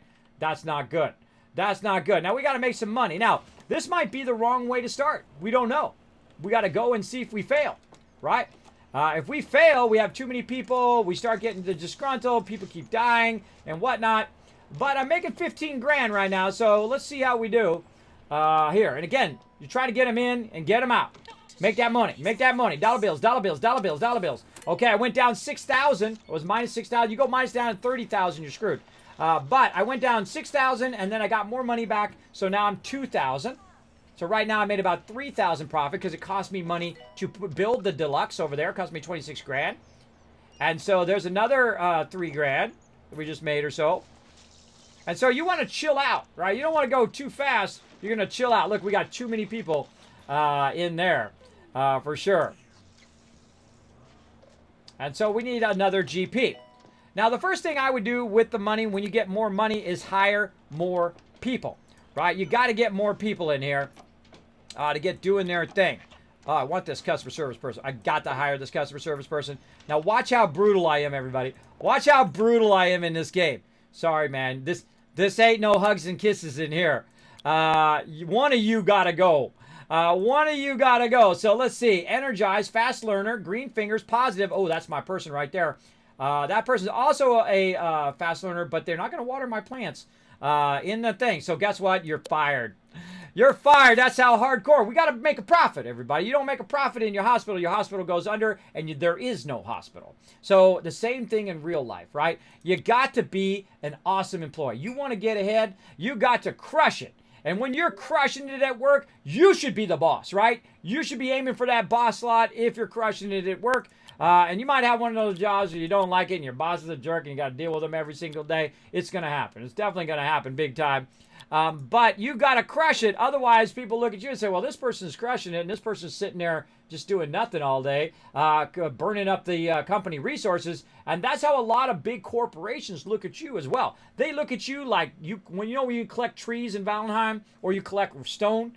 That's how they look at you, as a resource that they hired to do a certain thing. And if you're not doing that certain thing, then they're going to hire someone else to do that thing, and they're going to let you go. Because otherwise, the business goes out of business, right? You don't want to be too jerky about it, but you also want to have a good give and take there where the person is providing the services in which they are employed, right? And so if I find somebody better, I'm going to hire that somebody better because it's more profitable for me as the business runner. And this is what a business runner does. They're constantly trying to maximize the efficiency of their business so that they can produce more of that thing. And this person right here is awesome. This is the person you pay the extra money for and hope that they turn out amazing. And if they do, it boosts your business. It boosts everyone they come in contact with at the front office. And they're like the most vital people right here. More than your doctors or anything, the people at the front desk are your most vital people in real life. I'm talking about real life here. These are real life people because the first impression that person comes in, that client, that person, whoever it is, you got to have some quality people in the front. Otherwise, your business is going to go off the rails, everybody. Hire good people is what I say. And that's what we're going to do in this game. And we're going to be brutal about it. We're going to be brutal. I'm sorry. We got to let you go. I found somebody better. Go out there and get trained. Now, I'll train some people up later, too. New illness. What do we need? In the ward. Oh, we got a ward rocking and rolling over here. Now, these guys are walking way the heck over here. Oh, look at that. We lost some money. We gained some money. We lost some money. We gained some money. No worries. No worries. We're going to get this going. We made 7,000 profit that time. Very nice. Our cash is really low. That's called cash flow. When you have your cash, you should usually have, in a business, you should have usually about a quarter of your income or 10% of your income be in liquid cash. It depends on your business and how big it is and how much overhead you have. But you need to have liquid cash at all times for emergencies, like all of a sudden if there's a gigantic pandemic and a whole bunch of peeps come in and all of a sudden, you're screwed. You got to have that money to hold you over until better times. Now, right now I've got about 25 grand. Better spent that 25 grand on anything else other than to hire some peeps. Hopefully I got a doctor I can use. I don't got a doctor I can use right now. I don't got anybody. These guys are potentially good. Over here, potentially good there. Not going to waste mine on that. You're out. Right here, I mean, this will help in the ward, and this helps in the ward, but 31 grand, that's a lot of cost for not a lot of return. And what I need is I need a doctor. I need a doctor. who can do my GP office right now. Now, this person is going to make them happier, but are they going to have the ability to diagnose their skills? That's the important thing. So I don't have anybody to do that. So I can't add another GP office right now because I don't have anybody who can run it well, and it would just be a waste of my cash. So what I'm going to do instead is I'm going to go ahead and make a room over here, and I'm going to make a training room. Now I've got a middle door training room right here, and that's going to cost me about 10 grand, which is totally worth every single penny. It's going to cost me 10 grand, but my people are going to have to walk all the way over there to do it. Now I'd love to be able to squeeze it in here somewhere, right? But we can see that there ain't much room over there. So what should we do? Well, boom. What we should do is decide which is going to be treated the most. What's going to get the most treatment in the hospital? I'm going to guess, because we have a lot of fish head guys here, because I haven't played through this level, so I'm playing through it blind and just kind of telling you my ideas as I'm going through. Now, this guy right here, they're going to go a lot in the pharmacy. So having the pharmacy right next to where we're being diagnosed and stuff, that's really important. Ward is another one we're using a lot over here with the Mites of the Realm there, and they're going in the ward, so that one should be real close. We have a lot of patients from that. Now, how about the deluxe clinic over here? Look, this dude just standing here. There ain't no line. There ain't nobody in there. That's going to be further away, right? Because that's using less space when it's way over there. Now, this dude could be even further away because he's just standing over there doing diddly squat. So we're going to go over here, and we're going to take him and say, yo, bro, you over here. You over there, up out of the way. Because you know what I want to do? I want to get my training room on up in here. So let's do a trip. Now, these are some rooms that I built from before when I was playing through the beginning of the game. I had to play through all over again because I lost my save. But I played through up to Milton Hospital, which then unlocked the DLC here. Because this is a sponsored event from the awesome people over at Two Point Hospital. Thank you so much for sending me a code to check out the new DLC. I love this game. It's very, very addicting and wonderful at the same time. So I've already got one I've already pre-done right here. We're going to go ahead and call this one. This one's called a middle door. Now, later on, I'll do one that's even better. But this one's pretty cheap, about 10 grand. Totally worth it. Right over here. Now, I want to go ahead and I want to train somebody to do the job of the GP. So the first thing I'm going to do is hire this person because that's the only person I got. I can wait 5 days, though. Let's wait 5 days and see what happens first. Let's wait those 5 days. Maybe we'll get a GP or not. Now, look at that profit rolling in. Look at that profit rolling in. You got to make it profitable. Nope. Nope. So I need a GP. I need a GP, and I got to get it going on. Now, right now, I'm at 8 right now. That's a big backlog. I don't want that to happen. Now, normally, I would not pick this person. And let's see if they've got any drawbacks. Oh, over here. Higher. Let's see if they've got any drawbacks over here. They're funny, and they are part-time living room gymnast. Okay, that's fine. That's fine. I'm going to hire them. I'm going to put them right there. And I'm going to go ahead and pay for them to get trained in general practice. Now, I can just tell my guy, who is the general GP, to go and train her. You do not want to do that. Why? Because then you'll have no GP. You'll have nobody processing your people when they come in. You do not want to do that until later, until you have extra GPs who can cover for the person who is running that front office, right? So what I'm going to do is I'm going to pony up 10 grand plus an additional 5,000 to get this person to be a GP.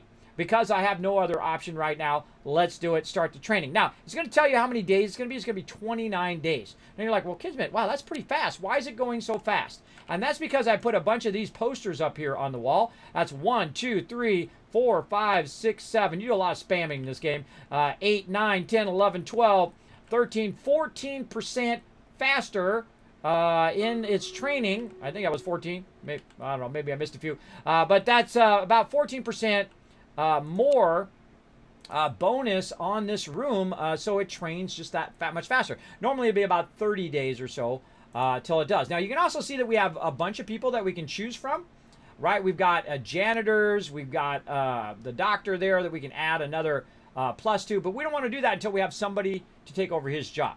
So let's go ahead and get this person training in general practice, even though they have that extra trait that I don't really want. But oh well. And they're going to make people happy. It'll add 10% happiness to the person, but I don't really care because I'm going to end up firing them later anyway because they got that extra trait, and I want them to be all GP. But such is the way it goes. Let's go. All right, let's pay the dollar bills.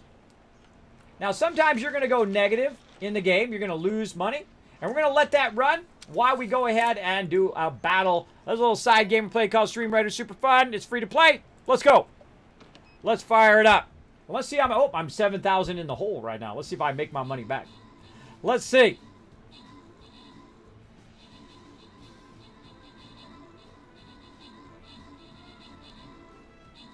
I know, huh? It works both in real life and in game. I'm telling you, it works great. I work with some of the top people in the world. I'm telling you, when you work with great people, it's like a load off, right? You don't have to worry about them. You don't have to worry about them not showing up to work. You don't worry about them when you give them a project. They just go to, right? If someone can hand you a project and you're like, I'm on it. That's how I became the boss, because that's what I would do. People would be like, hey, Kismet, we need to do this impossible thing that no one else can do. I'll do it. And then I would go and do it, even though they said it was impossible. And that's because it was only impossible for them. It's not impossible for you. You can do whatever you want. Don't let people put the impossibility block on your shoulders. I don't. Boom. Knock that negativity off there. Knock that impossibility stuff off of there. Oh, look at that. We got a quest done as well.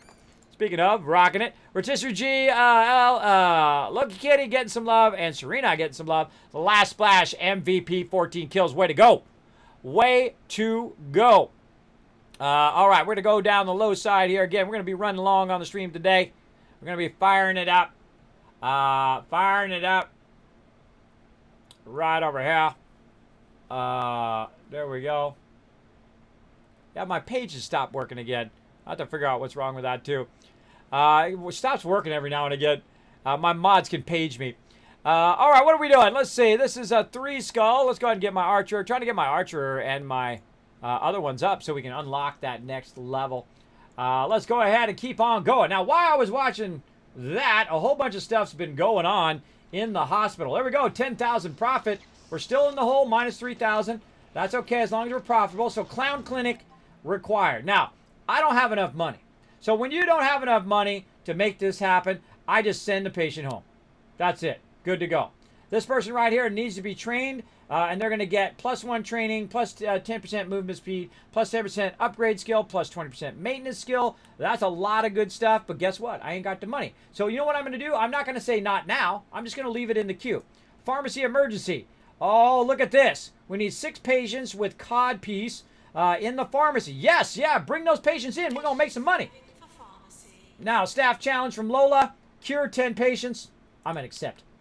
Okay, movie star visit. She's going to come in and look at my hospital. If she likes the hospital, then we're going to get a boost. Let's do that as well, because right now we're hurting for a little bit of cash, and I'm going to leave that staff training up and not bother it. Now, look at this. Look at this backlog that's happening. Look at that. Holy mackerel. I need a GP in a GP's office like nobody's business. Because look, we got the peeps from over here popping in.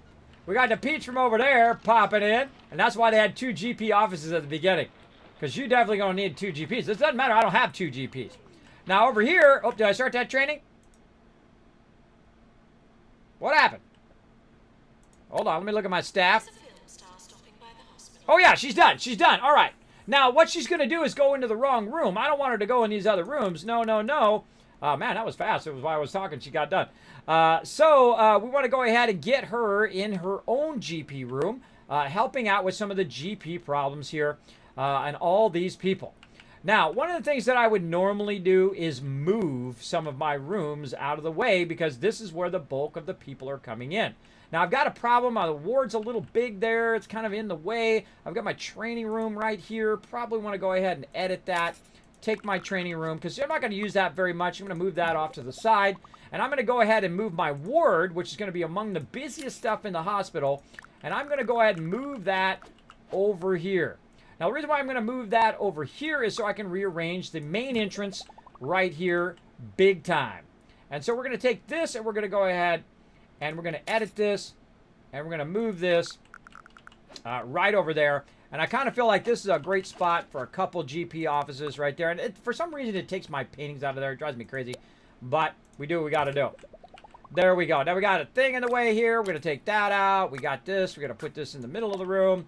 And now we've got all this extra space. Now, I actually have room for another GP's room, but do I have a GP? I need another GP, someone who can go in and help out in that room. Let's go ahead and check our staff. Let's see who we got. Oh, look at this. We got 4 people with the same thing, right? We got 4 peeps there. Let's see what they're on right now. We got 2 people as in the, sorry, not GP, but pharmacy. We got 2 people for the pharmacy. We also got some overlapping pharmacy, but we got them already good. We got 1 person in diagnostics. And we got this person, our 2 ward person, as our primary ward person. And this is kind of a switch-in ward person here. And then also for diagnostics. Now, because I have my diagnostics up here, and their ward is way down here, they might have to walk a good distance. But I'm going to move that out of the way so that they can walk out of there and walk over here, because that's the room I have right now. And so we want to do that. Now, we're going to need another GP's office. So we're going to go ahead and take this, and we're going to edit this, and we're going to move it. And I stopped the game because it's real awkward if you don't. I'm going to put this diagnostic over there. Right? So now these are kind of opposing, so they go here, and they're like, okay, I know what I got. Bam, into the pharmacy, GG. Now, we're also going to need a clown clinic as well, but we've got plenty of these little fish guys in here. Now, if we want to make some extra dollar bills, if I had enough cash, I could go in and use this to go ahead and make another pharmacy right over here and do that. But I don't have 23 grand for that.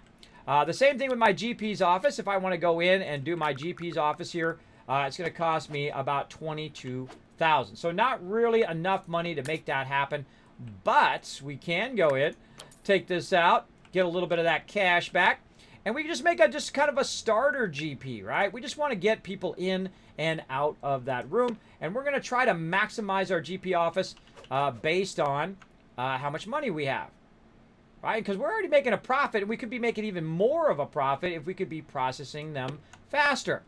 And so we're going to put that in there. We got to put our file cabinet in. I usually put it behind the GP so he can just literally get up and walk right there. And this person can literally walk in the room and go right there. Let's go ahead and put in any medicine cabinets that we can sneak in here as well. Let's go ahead and put that in. And then, how many? That's 6,800. Now we're at 8,000. Can't quite get that other one in there. Let's just put one down here. Too much. Too much. All right, take that out right there. Now, there's really not anything else that I need to add to this area right now that I can afford. So I'm just going to go for that. Again, it's all about the dollar bills, everybody. Micromanaging your hospital, very, very important. Now, we're going to go ahead and find our other doctor, who is our new GP. We're going to pick them up by using the menu over there. We're going to drop them into there. And now we have 2 GPs. General practitioners is what that's called as well. And so that GP should go into there, but they disappeared. Where'd that GP go? Wait a minute, do I got that backwards? No, I got that forward. Where'd that GP go? Hey, what are you doing? Get back over here. Oh, they're in there. Okay, they went in there. My other GP came out of there. Where are you going? He was going on a break. Dude, now's not a good time for a break. Get over here. Get over here. No break right now. You can have a break in a minute. We got to take care of these patients first. Let's go, bro. So I just overrode her break. She's going to get tired, though, and need a break. Now, there's no place for her to take a break either. I don't have a break room yet. We got to get that going. Staff training required. Not going to bother. Clown clinic, send the patient home. We don't got the money. We don't got the money for that. Now, let's keep on going here. Now, we need a nice little staff room. That's what's going to go right here. We also need bathrooms, by the way, because we don't have any bathrooms. And that's what we're going to put right over here. So let's go ahead and try to get some rooms in there. Now, I already have some pre-built ones that I have done. So just to save some time here in the stream, I have a bunch of them pre-built. Because otherwise, you can sit there and watch me build. I can do that for hours, everybody. I can do that for hours and hours and hours. So we're going to go ahead and do a nice... where is our staff room? Right here. Staff room. And we're going to go ahead and try to squeeze that staff room in right here. Maybe this way. Nope. Oh, man. Oh, man. See, what happens is the door is the wrong direction. So that's gonna hurt us there. Can we do it here? Nope, can't do it there. What about just kind of offset here? Off on the side here. Let's just go ahead and do that. 14,000. We don't got enough cash. We're at minus 8,000. Wants to have everything in the room? Yes. All right, too bad. We can't do anything about it because we don't have any cash. How's our profit? We're minus 2,000 in the hole right now. But that's only for that 1 month. Remember, your profit will go up the more peeps that you cure and get through there. So now we're processing more people through the general practitioner's office. So we're getting more people to where they need to go faster. That's always your highest priority. Keeping people going where they need to get to. And if they start to queue over there, fine. But you got to get them through the GP as quickly as possible. That's your first big hurdle. And that's okay if they stand in line. Now look at this. They got a diagnostic problem right over here. Now look, we made 30 grand. Look at that. We made, we're up 30 grand right there for doing that. Look, we got to do some diagnostics here. Again, let's get our room. Let's get our diagnostic room over here. We got a nice 5-star. Let's go ahead and throw that in. Bam. Right there. Perfect place for that. Sell that other stuff off. And now we got a second diagnostic room. Let's check our staff. Actually, let's see if we can hire somebody. Nice nurse. Probably the cheaper one. Let's see if she's got any problems. She's a mentor. She's an entertainer. She upsets other people. I don't want you to upset other people. Charming and argumentative. No. I don't want either of those. I don't want either of those in my hospital. Let's see again. Let's go check our staff first. Who we got? We have 2 people here. We can pull somebody out of the ward to help, but that's our ward person, so our ward's going to take a hit. Man. All right. We'll hire him temporarily. I feel like eventually I'm definitely going to fire this person because they have that nasty trait and they upset other people. But for now, let's do what we got to do. You go in there, lady. And of course, again, the second you put them into the hospital, make sure you go and tell them exactly what they're going to be doing. They're going to be doing one thing, and one thing only for now anyway. Doing that diagnostic room. They're going to get that going on. Go. And now I'm going to go ahead and double up on the diagnostic room so those guys can get faster to where they need to go. And again, I've tried to spend my money. It doesn't do me any good sitting in the bank. I try to spend my money increasing the effectiveness of my hospital. Psychiatry needed. Nope. Sorry. Let's see. New illness for our pharmacy. Awesome. And this I'm just going to close out. Now, again, I could put some stuff over here to build up the hospital, and now I'm minus 5,000 in revenue. We made 28,000 the last time. That means we made 50% profit last month. Now, this is going to tell you a bit of your rewards. I usually close out of this because it's really annoying. I wish there was a way to just auto do this. Open. It does one at a time. It does one at a time. Doctor of the Year, Dr. Gwen Cougar. I just say open all. I got all day. So look at this. We've got Doctor of the Year. We got Nurse of the Year. We got Rising Star and Employer of the Year. Of course, you want to get all of these every time. But I stopped looking at it after a while. I wish there was a way to just auto forward that.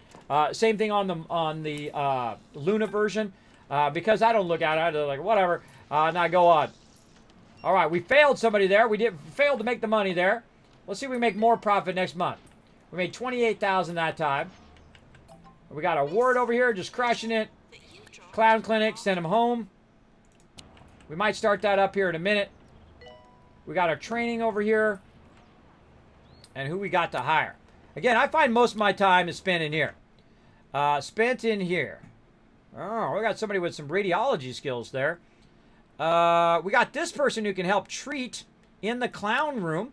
Inspiring, tires easy, hygienic, and wakes at dawn. So they tire easily.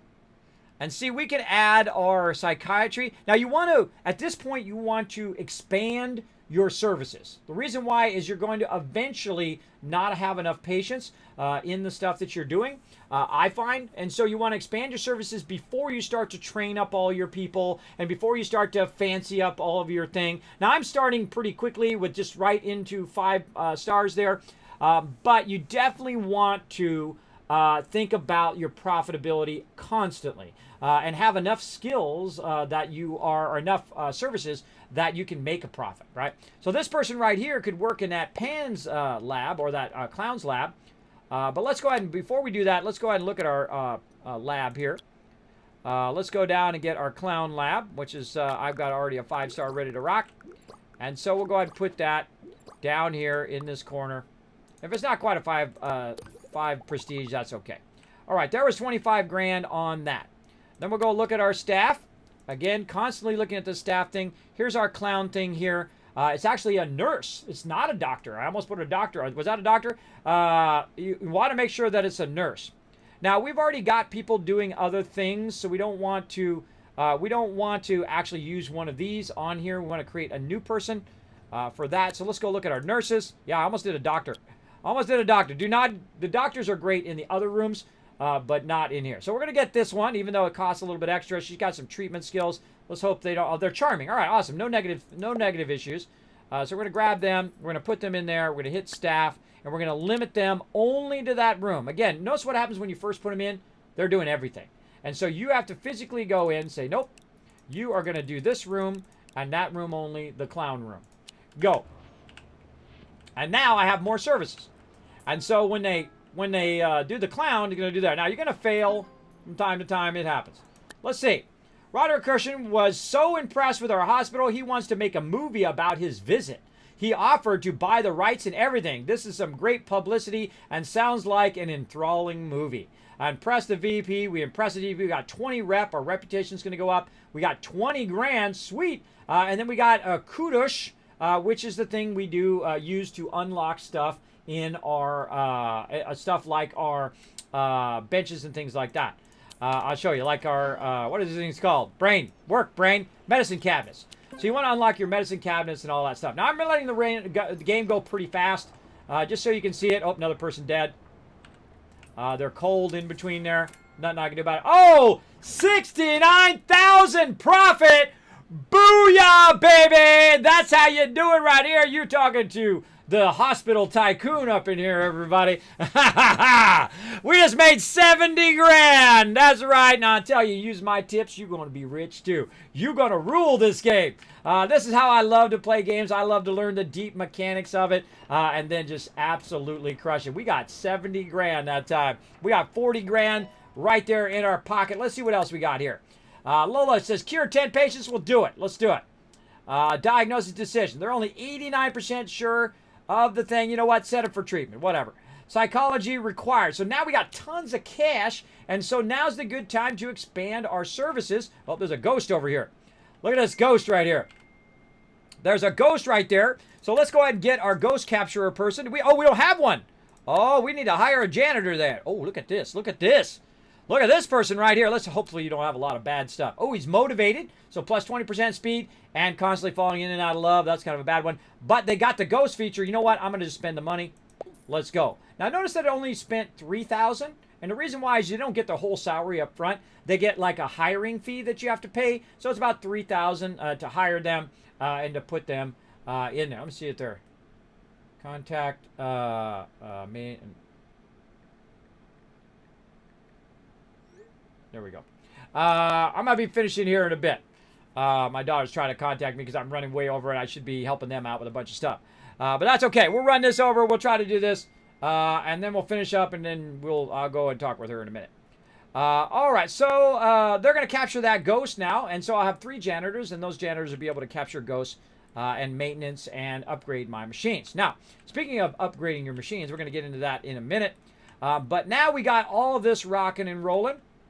We need to think about doubling up. And now that we're making a good profit, we need to think about doubling up. Now, seems like it's great, but it's really not. All you really want this person to have is this right here, the treatment skill. These two are kind of, secondary skills that, kind of help out, but not really. I just ignored those skills, right? Like, especially like someone like this. Look, they've got 1 psychiatry.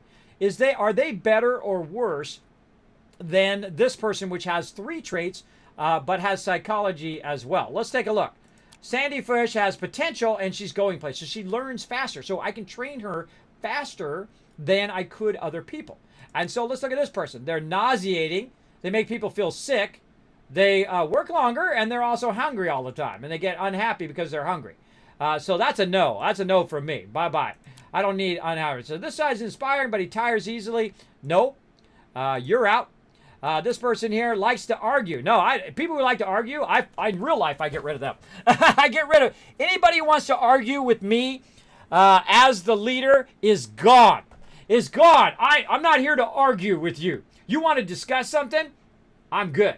But if you want to argue, no. No, no, no. You don't argue with other people when you work with them. You discuss something respectfully, back and forth, even if you disagree. And they got to respect the fact that you have your opinion and that I have my opinion and so on. And if that's not a two-way respect there, they fire. I don't mess around with people. Hey, oh, this is a great example. Is also when you're running a guild. I have one of the longest running gaming guilds, over 800 members, still going to this day. We're gonna play some New World. Come and play us. Come and play with us when that drops. But I don't care if you're the best gamer in the world. If you're ranked #1 in whatever game that you play, I don't care if it's Tetris or Call of Duty or whatever. If you're an a-hole, you're gone. I don't care. I don't care about any of that. If you're disrupting the group dynamic, that is more valuable to any group than any one person. If one person is causing a disruption through the whole entire team, they out. Because it's going to bring everybody down, right? So instead of everybody being at 100%, everyone's going to be at 50% because they're always dealing with this troublesome person. So don't be that person because nobody want to be around you. I don't put up with people like that. I was like, nope, bye. And I don't mess with people in the chat too. People want to come in, be disrespectful and all that stuff. You're gone like that. I'm 50 years old. I'm not here to be your pop. I'm not here to teach you how to be a decent human being. That's your job. Not me. That's all on you. All right. So this person definitely has potential. I'm going to hire them in the potential of adding. Let's put her in here. This is going to be cold in here too. We got to add we got to add a bit of radiators in here too. This is going to be cold. Let's put one right there. Again, we're just sprinkling them around for now. We'll fine tune them later. Because we got people coming in and out of here. We want them to be nice and warm. But this all costs money, everybody. This comes out of your profit. This is profit loss right there. All right, so there we go. So we got both of those warmed up. All the rooms are nice and warm. Let's take a look. Oh, look out. Our GP office, I forgot to put the warmness in there. My bad. My bad. Sorry, lady. Sorry, lady. That's my bad. All right, so let's go in and now let's go ahead and make a room for our stuff here. Rooms down here. Rooms, and of course I got some pre-done rooms again to save us some time. I got a psychology 5-star right here, or I call it 5-star. It's really 5 prestige is what it is. So I'm gonna go ahead and put it as close to the door as I can, right here. Maybe on this side. We got room? No, not room. And then look at that. See how I can't put that room in because where the door position is? Well, I have another one that I can use that I put it on the left side, which is like this. And so now I can squeeze that right in there, no problemo. And there, boom. And that's why you want to have alternate left and right doors, center doors, and all of that. And look at this. We got this nice little corridor where all my clowns can go back in there. There we go. So that's in there. Now, again, check your staff, clipboard. We're going up here. We're going to check the job assignments. We're going to go ahead and look at this person right here. Again, notice how it just opens up everything, unless they haven't learned that skill. And so you're just going to be my psychology person, right? And that's why I hired that person, just to do psychology. And so I've expanded my services. Still got 16 grand left. All right, now I'm at 24 grand. I'm making 69,000 last time. Now, you're not always going to make that much every single time. It's because I brought a bunch of patients in, and then I had those patients on that particular quest or that challenge, and then I made extra money. Those challenges are really important to keep expanding your location. So let's go ahead and do the staff training. Okay, let's see. What do you do? Experience of the job. They're promoted for junior janitor once they've completed the training. Let's train them now then. Okay, what are you doing? You're doing a whole lot of nothing right now. And let's see, what do I need? I need someone who can maintenance my stuff, right? Maintenance all the machines and stuff like that. So let's do maintenance.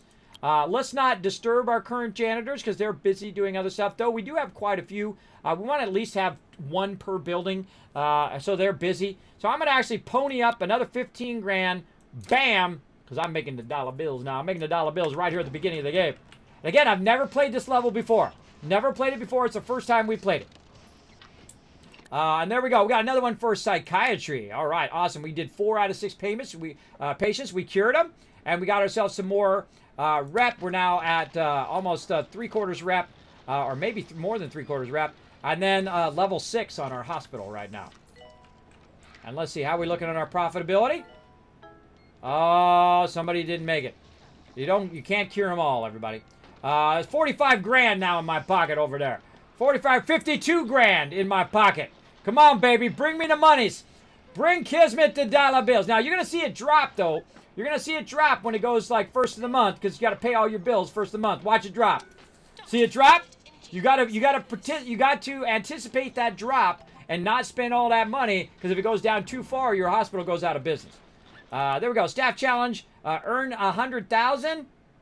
I might be able to do that in time. You know what? Let's just go for it. Let's just go for it and see what happens. Sometimes you just go for it. All right, my GPs. Oh, somebody's slipping all over in here. Look, where'd my janitors go? What the heck, janitors? Now, you can manually... This guy's fixing the deluxe. This person's on break right here. Yo, break. Get over here. Now, if I have somebody in training, clean up the wee. Oh, I forgot to put the bathrooms in. My bad, everybody. My bad. People like going wee-wee on the ground there. I forgot my bathrooms. All right. Well, let's go ahead and put in some bathrooms here, everybody. We got a 2-seater. We're going to go ahead and put it right over here, right in this nice little spot right there. Perfect spot for that. And again, maximizing your space is vitally, vitally important in there. So let's make it so everyone's not going wee-wee. By the way, some of your people will quit. They'll quit your hospital if they get too disgruntled and they can't go to the bathroom or whatever it is. Lots of people got to go in there. All right. Hey, you. Clean up that wee-wee. There we go. All right. Now, in every single building that you make sure that you have both those things. And so you want to find the optimum spot, like right here in the corner, for having different rooms, like a staff room, so they don't have to walk all the way to the other building for that staff room. You also want to have your staff rooms be 5 stars. Absolutely. Now, look, I can't quite fit that in there. Isn't that a bummer? But that's okay. I can go ahead and slide it down to this one. And I can go ahead and put it right there. So now I've got a nice staff room there. I'll take out whatever I can't put down. I'm not going to go in and fix it. Normally, I go in and I fix it so it is 5. When you put that down, sometimes it takes stuff out because of a window or whatever, and you got to put it back in. But I just rolled it. And then there's our break room. And then our bathrooms perfectly fit right in there. Why does it not fit? Why does that not fit there? What's going on my door there? Something funky chicken going on my door. Boom. Put that door back in. See, sometimes it's funky chicken, everybody. You got to go in and fix it. You know, it's one of those games. You gotta go and do a little something. There you go. Hand sanitizer in there. And I go in and I can make that 5 prestige again, but I'm not gonna borrow. I'm not gonna bother. I'm just going to put that bathrooms in there. Now I got bathrooms and break rooms on both sides. That's going to allow my people not to have to walk as far. Did I put a break room over here? No, wait. I got 2 break rooms. My other break room. Did I just make a break room? Apparently, I did not make a break room. I was going to make a break room. I didn't make a break room. All right, whatever. Let's move this over here. Let's go ahead and move these vending machines over there as well, so people can get some food and water. Man, I am just not... Oh, because I ran out of money. That's why I didn't do it. But now that we got cash, we want to get these things in there, right? So let's go ahead and put our break room in right there. That's a little close, but we're going to go with it. We're going to move the vending machine on this side. And that's going to open up that door. And there we go. So now we have our 5-star room. Now, this is the one you want to take your time. You want to take your time and make sure that is level 5 because it does affect how quick that they do rest and get back to work. So the more that you have those and the more high quality those are, the faster they get back to work, the faster they rest. So you definitely want to worry about that big time. Big time. So we're crushing it. Let me catch up here in the chat. Late Jinx Rubator reporting. Hey, Specimen, what's up? No worries. Lurk away, bro. Lurk away. There we go. Now, again, you can backseat game all you want. If you got some awesome tips or ideas or suggestions. Look at this guy. This guy's low health. We're going to set him as number 1. He's already number 1. All right, get in there. Get it going. Oh, boy. I don't like them when they get low health. You got to get diagnosed and then treated. You know what? Screw it. I'm just going to... Oh, I got him too late. I was just going to set him for treatment. Oh, just hit him in the face with the thing. Okay, bro, straight to treatment, man. Come on, you got this. You got this. I believe in you, fish head. Oh, he's really low health. He could die. Come on, fish head. Oh, that's a win. That's a win. Another 40 grand in profit, everybody. Another 40 grand right there. All right, I need someone else to do some more scanning. Both my scanning peeps are gone. Watch out you don't get these. These are not the people who go in these scanning rooms. They're your nurses. Geez, I need to hire some people. I need to get some people. Yeah, got to get the bad guy. All right, I'm going to have to take a hit. I got to hire some people straight up who already have the skill I need. You can also go right here, by the way, over in there. You can click on the individual person and then click jobs, and it will take you right to this menu and highlight them at the same time. That is really, really helpful. We'll take all the rest of this out, and they'll just go in the scanning room because I need somebody else because both my people are on break right now. So let's get them in there. There we go. Who else can we hire now that we're making some profit? None of this. How about this guy? Has potential, funny, positive. Oh, we're taking you, bro. I need you in my GP office. That's who I need you. Now, I'm going to show you one of my secrets that I use in Fallout Shelter and I also use in this game. And it's going to make your game transform. You ready? It's going to make it so easy, it's going to blow your mind. Ready? Let's do it right now. Now, this person right here is my GP, right? My general practitioner. And so I go in, and they're like my #1 person right now. And I'm going to say GP1. And I'm going to rename them. I'm going to rename them what they actually do. And this is my second GP right here. And I'm going to call him GP2. Right? I know. How incredibly simple but incredibly effective is that? This person is my psych person. They're my first psych person. Psych #1. Right there. And they're going to be trained up as they go. Right here is my healer, right? And so I'm going to call this guy Doc Healer. Very important. Because this way I know the difference between my doctor healers and my nurse healers. Doc Healer #1. Now, what is this person doing right here? I just got this person. I want this person to be another one of my GPs so I can have my GPs switching out. And so I'm going to go ahead and I'm going to train this person to be a GP. In fact, I got 28 grand, so I got plenty of cash to just go ahead and hire somebody so I don't interrupt my current staff. And go. There we go. All right, we're totally worth every penny. Staff challenge, earn thing. All right, whatever. Did we do it? I don't think we did it. I don't even remember. So let's keep going. So we need more people. Again, you're going to be constantly looking through here for good people. Now, right now, diagnosing people in the higher end doctor things like the X-ray and stuff like that. I don't have the resources for that right now. Bye. Don't need any of those people. Right here, this is convoluted. I've already got people on that. You're out. Assistants. Holy mama mole. Look at that. I got this person here who can train other assistants. And I've got this person down here who gets toilet rage, sadly. But I could have trained them up, but too bad, you're out. This person here tires easily. Nope, you're out. This person here has a couple extra bonuses. How you looking? Wants more money? Oh, you definitely out. You definitely gone. You wanna bring up some salary problems? You out, bro. And this person here, please be good. Yes, okay, we got one good person out of all of those. And they are going to have double customer service. They're going to be motivated, and and then they also train other people. They'll be my kind of trainer. Now, what I'm going to do is go ahead and put this person down right there. Then I'm going to go to staff. I'm going to go assistants, and I'm going to rename all of these as well. So who's my star person right now? Who is my CS or customer service person #1? So this would be CS #1. They're my best customer service person right now. Who would be my second best? This person right now. I'm giving you all the best tips, everybody. I should be blowing your mind right now. CS2. Now, this is something I did in Fallout Shelter that really optimized because you have 200 people in Fallout Shelter that you have to manage. And so once you start to name them the thing that they do, it's kind of like sorting stuff in 7 Days to Die, right? Or Valheim. When you start sorting stuff into boxes where you can find it much easier, the same thing with naming your people. And you can name them whatever you want. This is what I name them. But you can name them whatever you want.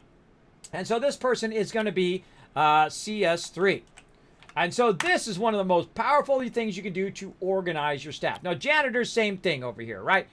This person right here is going to be my general ghost. Right? Now, I can even go in and change the color of their outfit. I go ahead and take my ghost people and I put them in a dark outfit for people who die. And there they go. So now they're in a dark outfit. Now, when I go back to find them, right? So I'm like, I'm going to find that particular person. Oh, did it kick in? Hold on. Oh, did it kick in? There we go. Yeah. So it kicked in. And so now I want to find that person. Where are you at? There you are. Notice they're wearing a black jacket now. And you can customize the look of your people based on what they do. This person, of course, my ghost person. So if I'm trying to find them visually in there, of course, I could just, find them in the staff thing and click on them. But if I see them and they're close by a ghost, I can just grab them and put them on the ghost and get it going. I'm kind of like, the director. I say, you go do this and you go do that kind of thing. Right? We're going to do that battle here in a second, everybody. Don't worry. Don't worry. We're going to get you some epic loot. We've been doing lots of battles today. We've been going real long. It's about 6 o'clock my time. How long have we been going? 9 hours. 9 hours on this stream. Above and beyond for all you guys. All right, so there we go. So we got that going. Now, again, this is probably my best tip for you is to go in and name the people what they do, right? They're going to be my general ghost. So they're generally going to go around and take care of my stuff. Now, here's the thing with janitors. You can also tell them what to do, right? So I want them to go in, and I want him to do maintenance. That's okay. Upgrading is great. This person can do maintenance and upgrading. But this person I want to only do maintenance and upgrading. So I'm going to turn that off.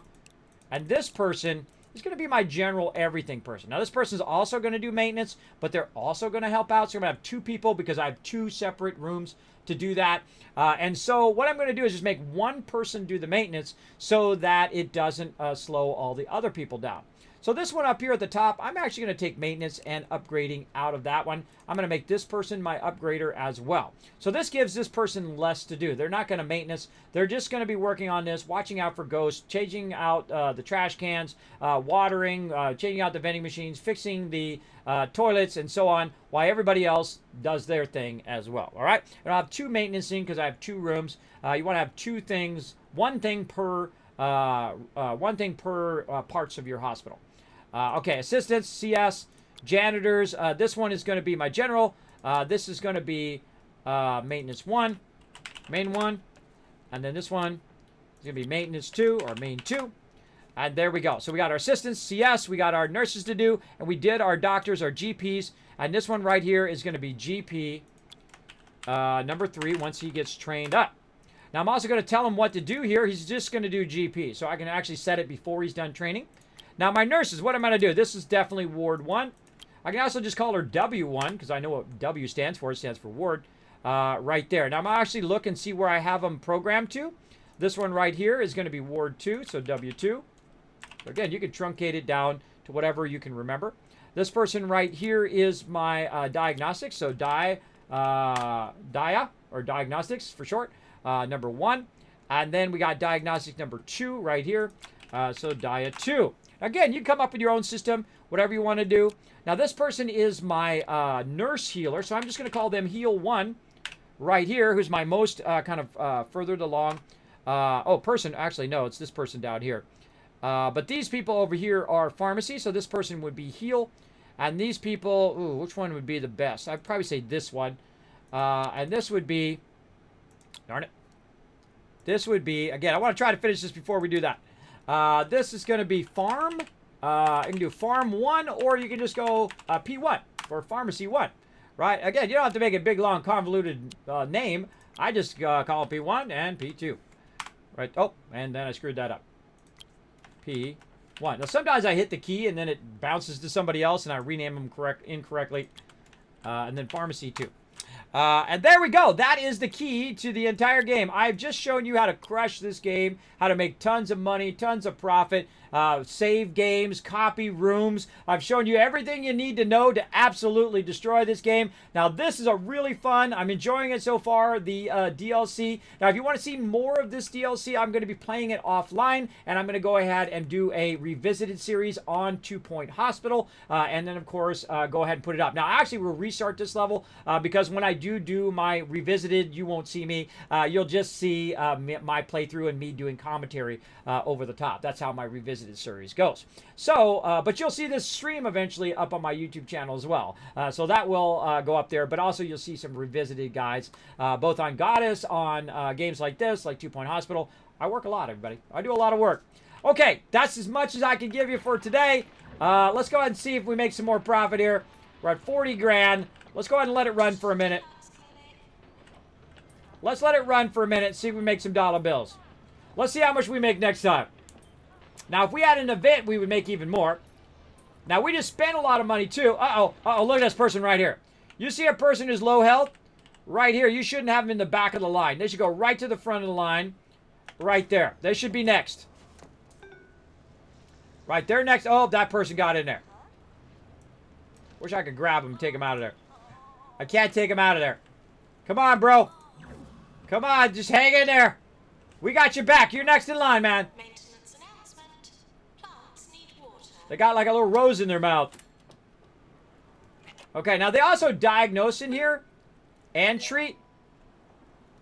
Let's see if they're going to treat them in here. Diagnosis required. Oh my gosh. You know what? Screw diagnosis, bro. Get to treatment. You're going to die. Did they get you? What is it? 79%. All right, number 1 on the queue. Watch these people who are low health. I got him in number 1 in queue. He's going to pharmacy.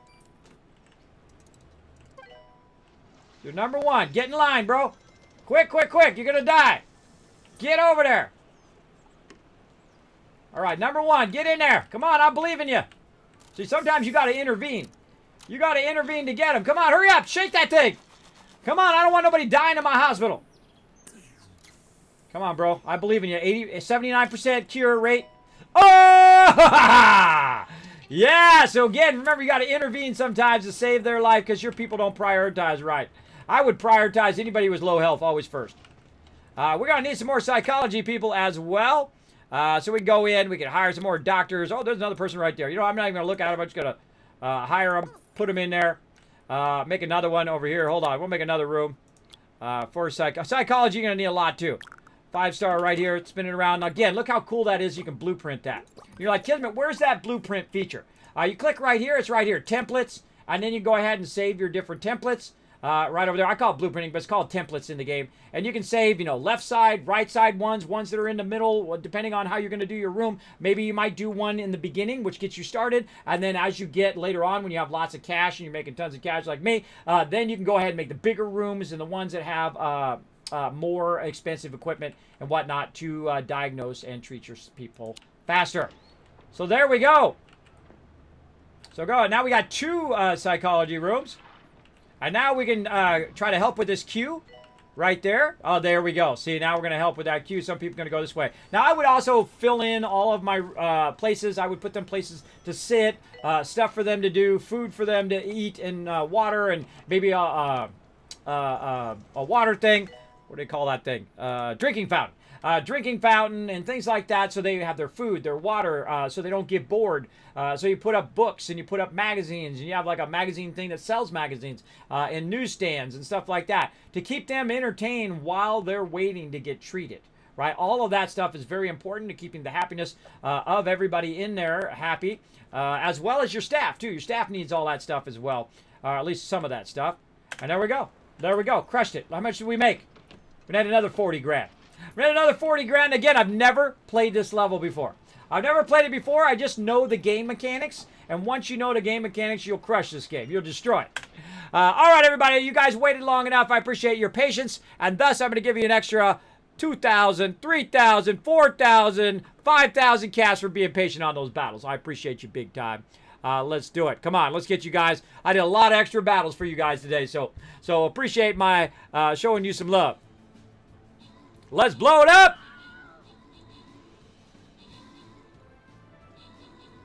Oh, it's on like Donkey Kong.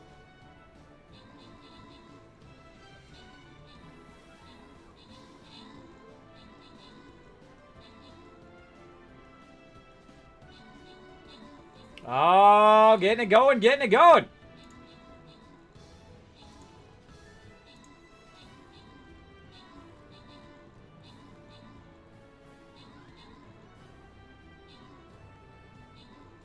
Blowing it up. We got this. We got this. Oh, hang in there, everybody. Oh, down to 48. Uh-oh. We got to turn these on our side. We got to turn them all on our side. These turrets are wiping us out. 41. Uh-oh. Uh-oh. Looking a little iffy right now. Look a little iffy. We got to take these guys out, and hopefully our rogues run down there as fast as possible. We got any rogues left? Let's see. Let's see. Oh, that's a good move. See, split move there. That's good. Down to 40. 39 peeps left. We're going to take these turrets over for us. All right, we got those turrets. We need these upper right turrets now. These guys are on our side. They're not going to start shooting down at these ones. Down there. There we go. Nice. We're going to turn those turrets to our side, and I think we got this. Down to 38 peeps.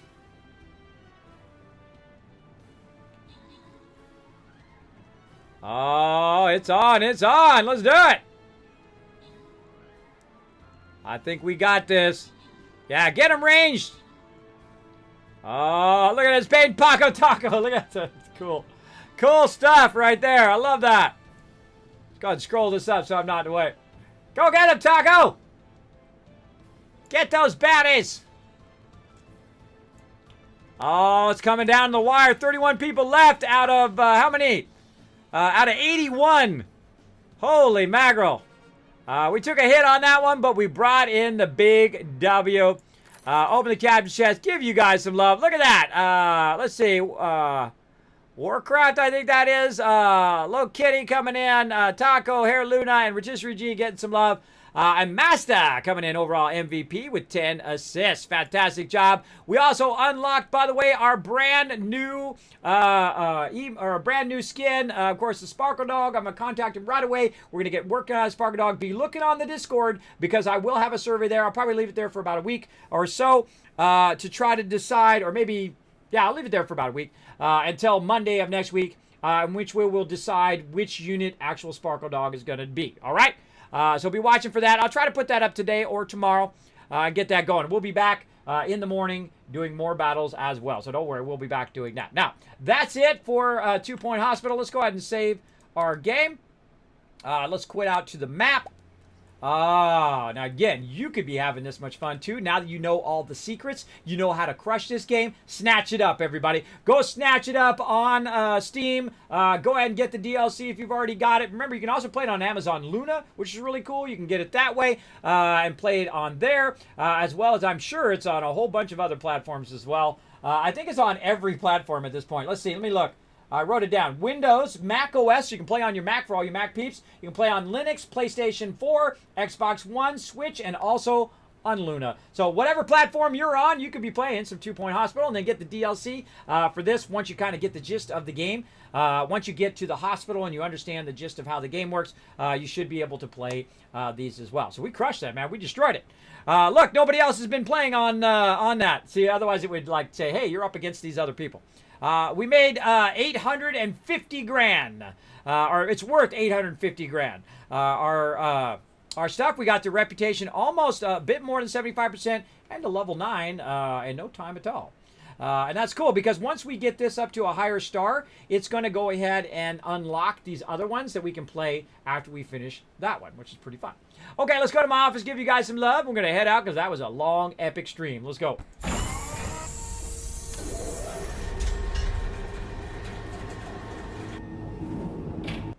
Now, again, everybody, I hope you guys enjoyed that sponsored event. The best way to enjoy that is to show some love to those sponsors like 2 Point Hospital.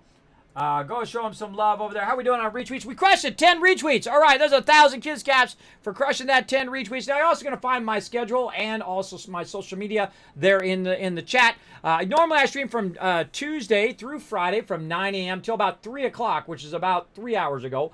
So we went for an extra 3 hours because I love 2 Point Hospital incredibly fantastic game. I highly recommend it.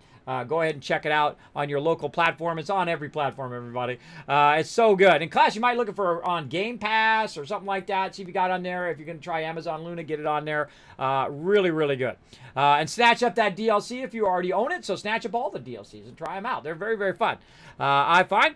As well, you can go ahead and find my social media there in the chat. Now, you can help out tremendously here in the stream. Here's how you can do it for free. You go ahead and click the Twitter link right there. You go ahead and hit that follow button. That does help me a lot here in the stream. It doesn't cost you anything. Just a second of your time to hit that follow. As well as to go onto the YouTube channel, hit that subscribe. I have so many videos coming out. I have 1, 2, or 3 videos every single day until July already queued up. So if I die right now, you're still getting months and months of videos. That's how hard I'm working behind the scenes, everybody. Now, you can also go ahead and check out the Discord. Tons of awesome stuff over there. Go over there, be part of the community. Go in there, introduce yourself. We'd love to hear all about your awesome gaming background or whatever you want to talk about. Go in there. Of course, keep it PG-13, obviously. But feel free to go on the Discord, say hi over there, check out all the different areas, read the rules, and when you click that green check mark, it'll give you access to maybe post your pictures of your awesome hospital that you've done in 2 Point Hospital. You might want to share it with all of us. I'd love to see it. So put that on there. You can post your pet pics like the Sparkle Dog, who we saw just a bit ago.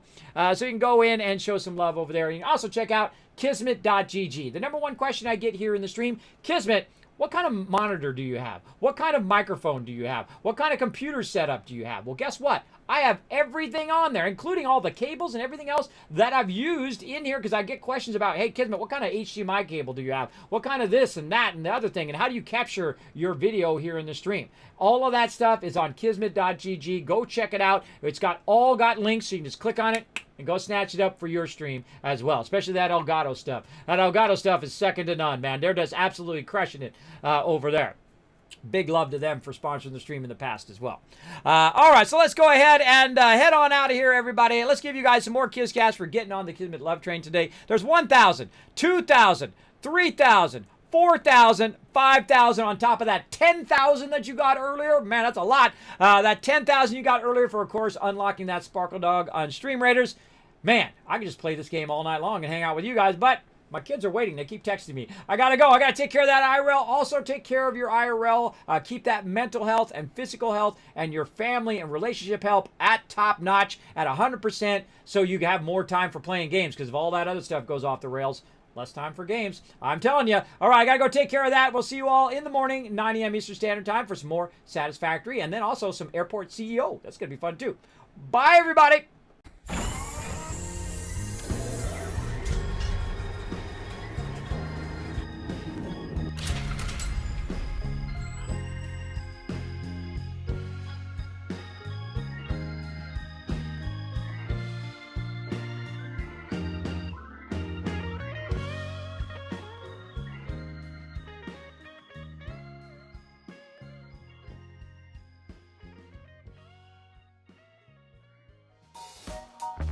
Hey everybody, Kismet here. Thank you so much for watching this video. Make sure to hit that subscribe button right in the center of the screen. Also check me out live on twitch.tv/Kismet. I'll see you all next time.